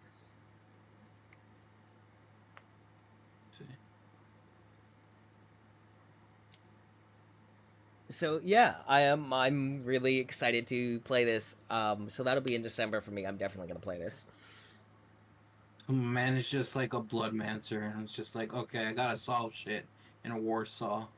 Yeah, it's like Okay. what a weird fucked up combination of games. It's like this is some crazy nonsense. This is gonna be some Eurojank in that good way, I think. Yeah, This I is gonna know. be Yeah, that good I Eurojank, premium think Eurojank, yeah. imported at taxpayers' expense. I'll definitely put this on my wish Yeah, list right. as It's been on well. mine for a So while. It's pretty fucking neat looking. Yeah. that's pretty much it. I think that's the show, folks. As always, we've been your hosts. I'm Stella, Hmm. the world's thirstiest and bitter lesbian who just wants women to stab me all day. And that's been Vaughn, known Yeah. swan hater and the world's only Yeah. Parasite Eve fan. Exactly. Vaughn, where You can they got it. find you? Where can they stalk you on the internet? I don't. I Tell would the not say fine something. people where they can You know, stalk you if on the internet. oh, you know what? Oh, because I get it. They wanna know to get in the hater club of swans. I get it. I Yeah, understand. yeah, the big swan Yeah. haters need to know where to find their people. Find me. Big swan Yeah. haters. Swan, yeah. Oh, We're that's a strong title contender. tens. We're in the tens. Big swan haters. You and the Parasite Eve fans have a lot in common. Always in the tens. There's only 10 at a time. They're like Uh, sirens from Borderlands. There's actually only 10 Parasite Eve fans at a time, and when one dies, a new one is born. That's how it works. That's why the franchise can never come back. it will come back. So when one person is reborn into Square Enix, that's when it'll happen. Right, yeah. That might take a long time. To Square The Enix. NFTs might bury the company by then, unfortunately. God damn it! Fuck. We'll just have to buy the IP somehow. Yeah, good luck with that. They can find me at, as always, Von X Decimo on Twitter. I'm hoping to maybe, depending on things go, and hopefully, like, I try to get into Blue Sky. We'll see if that works or not. I Just should for be able to invite you at some point in the future. I'm on it. I got in. Oh, perfect. Yeah, I just have Nice. to be on it for a certain amount of time before they start sending me codes to send people. Because Popsky from Twitter, Popsky, the music guy, sent me a link. Oh shit. Yeah, Nice. yeah, I kind of know Popsky somehow. Long story that we'll never get into it because I don't even remember all the details. But like, I know That's Popsky funny. more than more people know Popsky, kind of, sorta. Like, not we don't like chit chat all the time, but we've had like conversations actually and interacted with each other, and they follow me on Twitter. So they sent me a link because I was lamenting about having not been able to get on, and they sent me one, which was really cool of them. So Yeah. yeah, All right. Nice. shout out to Popsky. Shout Hope he's out doing Popsky. well. Yeah, so that's Yeah. that. Sorry, you So go back to what you were saying. no worries. And so hopefully I'll get into that, I guess, soon enough. And then as well as Twitch, twitch.tv/OneXDecimo. And I haven't really been streaming just because, oh my god, work has been just Yeah, hectic as of late. So I it's mean, I just work retail and we're the holidays. I yeah, literally no, could have. it's I didn't stream all last week, even though I had the time. It was just like I had a migraine for like the whole week, basically. yeah, no, it's just oh boy, work is just gonna get so. And I was out of pot because I had spent so much money on the PS5 and shit. So I was like scraping by, and this was the first week where I could buy a good amount again. So now Damn. maybe I'll be able to like deal with shit. It was brutal. It was brutal. All right. I was like, look, I brutal. can't Very function brutal. without my drugs. Well, Yeah, Uh, let me put it this way. Let me put it this way, society. And here's an eye opener for your young children that might be listening to this. You want to know how the world works as an adult? Here, I'm gonna hit you with a quote from the latest Atmosphere album by amazing indie rap group icons Atmosphere, who's been killing it for over 5 decades. If I ever stop complaining, then you know I'm on the right drugs. Severely. There you go. That's it. Nobody's drug free, man. The streets would be hella bloody. god damn. Do you call yourself a junkie or a patient? The only difference is who takes your money. America, yeah. Everything I said about that is absolutely true. That's 100% what society is and has been since like the 70s. probably earlier than that. It's all fucked. It's never gonna get any better. This is it. This is what it is now. It's just gonna perpetuate like this forever, kids. Might as well enjoy the ride. God damn. Well, let's. Really just Alright. kind of dimmed your sails Yeah, there. it's just dimmed in there.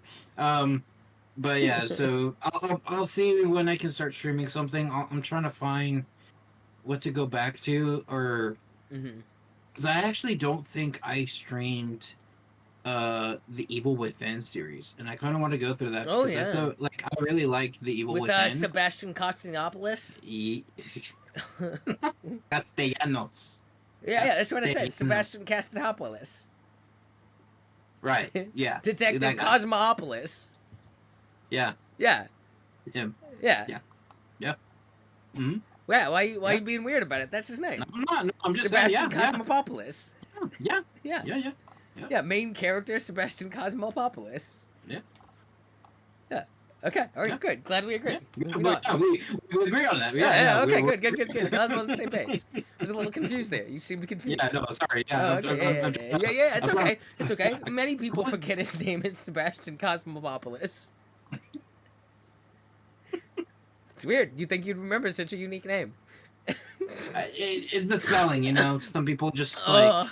Oh, this bit's real funny if you know anything about that game. If it's not, if you don't, this bit makes no sense and is probably really annoying.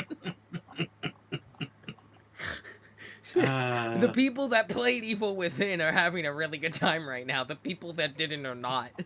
They're like, what the fuck are you? What's going on? It's like, don't worry about it. Don't worry Don't about worry, it. Sebastian Cosmopoulos is on the case. He's got it. He's gonna solve it. He's really good at his job. Real good. So good, So good. So good. But yeah, Very no, good. we'll see about streaming that. God, depending on how the Metal Gear Solid collection Oh, I goes on forgot like that was even optimization. a thing. Yeah, that came out. Depending on how that goes, I might try to go and play through that because I've only played 3 and Peace Walker and 5. Okay. So I'll see about trying to go through at least Hold up. You've never played Metal Gear 1, 2, or 4?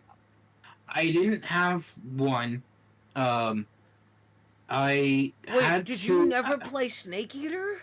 I played Snake Eater. That's Oh, why I thank played God. 3. I was So- about to be like, wait a minute. Like, here's the thing. Back in the day when the PS3 was out, I didn't really use the online PlayStation Store to buy stuff. I think I only bought like PS1 games that I knew of per se, and like I knew Metal Gear Solid, but I hadn't like. I was always like, oh, I gotta wait for a sale or whatnot, and then eventually I heard about the Metal Gear Solid HD collection that had 2, 3, and Peace Walker. And so I'm like, all right, I'll play 2, 3, and then Peace Walker. And I was trying to get into 2, but like, I don't know, I was stupid at the time. I didn't know what the fuck to do, so I'm like, fuck it, I'm going to 3. And I knew a little bit of 3 because I had seen my cousin play it. So I'm like, all right, let's play 3. Okay. Finish that, and then went to Peace Walker with a friend because apparently you could do co-op with that one. And I was like, damn. All right, that was an experience, a really good one, especially the fact that like at some point like there were missions that you could do, which you fought Metal Gears and whatnot, but at one point they were just dinosaurs. They were literally just dinosaurs that you could fight. Oh, weird. Okay. And I think some of them were like Monster Hunter ones as well. Well, alrighty then. Well, I hope you get to play them. They're good games. Yep. You really want the experience, you need to play them in the order they released, though. Yeah, so you got to get I'm that definitely quintessential Kojima Genius Kojumbo experience. Yeah, I'm definitely playing Metal Gear Solid 1, then 2, then 3 again, and then I'll see where I can find 4. I'm hoping 4 gets released at some point even as just like a release, so I can play it. If not, I'm gonna have to go find a copy of You'll have to go, Metal Gear Solid 4. You know, I don't even know who would have a working copy of Metal Gear Solid 4, but you know who could help you figure that out? Who? Detective Sebastian Cosmopoulos.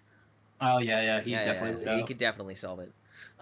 You know what he could do? He could also solve and figure out how the Death Note works. That's a good meme. Anyway, hi, I'm Stella. You can follow me on the socials at That Nerd Stella on the Instagram, the TikTok, the Blue Sky, the Twitter, at least until Twitter's officially dead. I think I'm also on Threads now. And then, Twitch and YouTube. The links are there, man. You know how to find us. Fuck off. Yeah, I'll be streaming, as usual, twice a week. I think I'm going to do one more stream this week. I did get the audio shit sorted out for PlayStation, as we've talked about, so that'll be my main gaming device, just because I don't want to risk the PC, like, dying because I'm asking too much of it at this point, the poor old girl.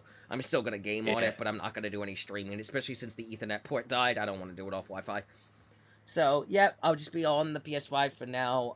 I will be looking into some alternative voice call things for us to see if we could do something, because I feel like it's a fucking Discord issue. Because like, unless you're having issues anywhere else ever when you're using your mic, maybe in game or something, then I feel like it's a Discord issue, and it wouldn't be the first time we've had Discord issues. It happens. So maybe I'll look into some other stuff. I know a lot of podcasts I know Chilluminati actually uses Zoom and not Discord. So and their audio is always fucking great. Chilluminati are the people who Mathis specifically, who handles all that, is who turned me on to the software I use to record all this. Okay, okay. So I might look into Zoom and see what that's about, because since they made the switch to Zoom and started using this software, that's when their audio got like real fucking dead near perfect all the time. So maybe I'll look into that and see if that's worth looking into. I don't know anything about Zoom, so I'll do some research on that. And that has been the show. Thanks for listening, as always, folks. We hope you've enjoyed this 3 hours of absolute fucking nonsense. And tune in next month for maybe 3 more hours of nonsense. Who knows what'll happen next month? Maybe some, get out your gaming industry, entertainment industry bingo cards, and just mark that free space, and I'm sure we'll get some CEO does fuck nugget shit. Tim Sweeney returns to be a dick and runs away again when accused of being a dick. Insert racist content creators says they're not racist. I have one black friend, and all the fun good stuff. All the fun good stuff. Yeah, Don't forget the layoffs. And all the exciting releases that will also happen to keep you distracted from the fact that shit is going out. Yeah. Anyway, hope you all have a good one. We'll see you next time. Bye. Thanks for listening. Isn't this a fun show?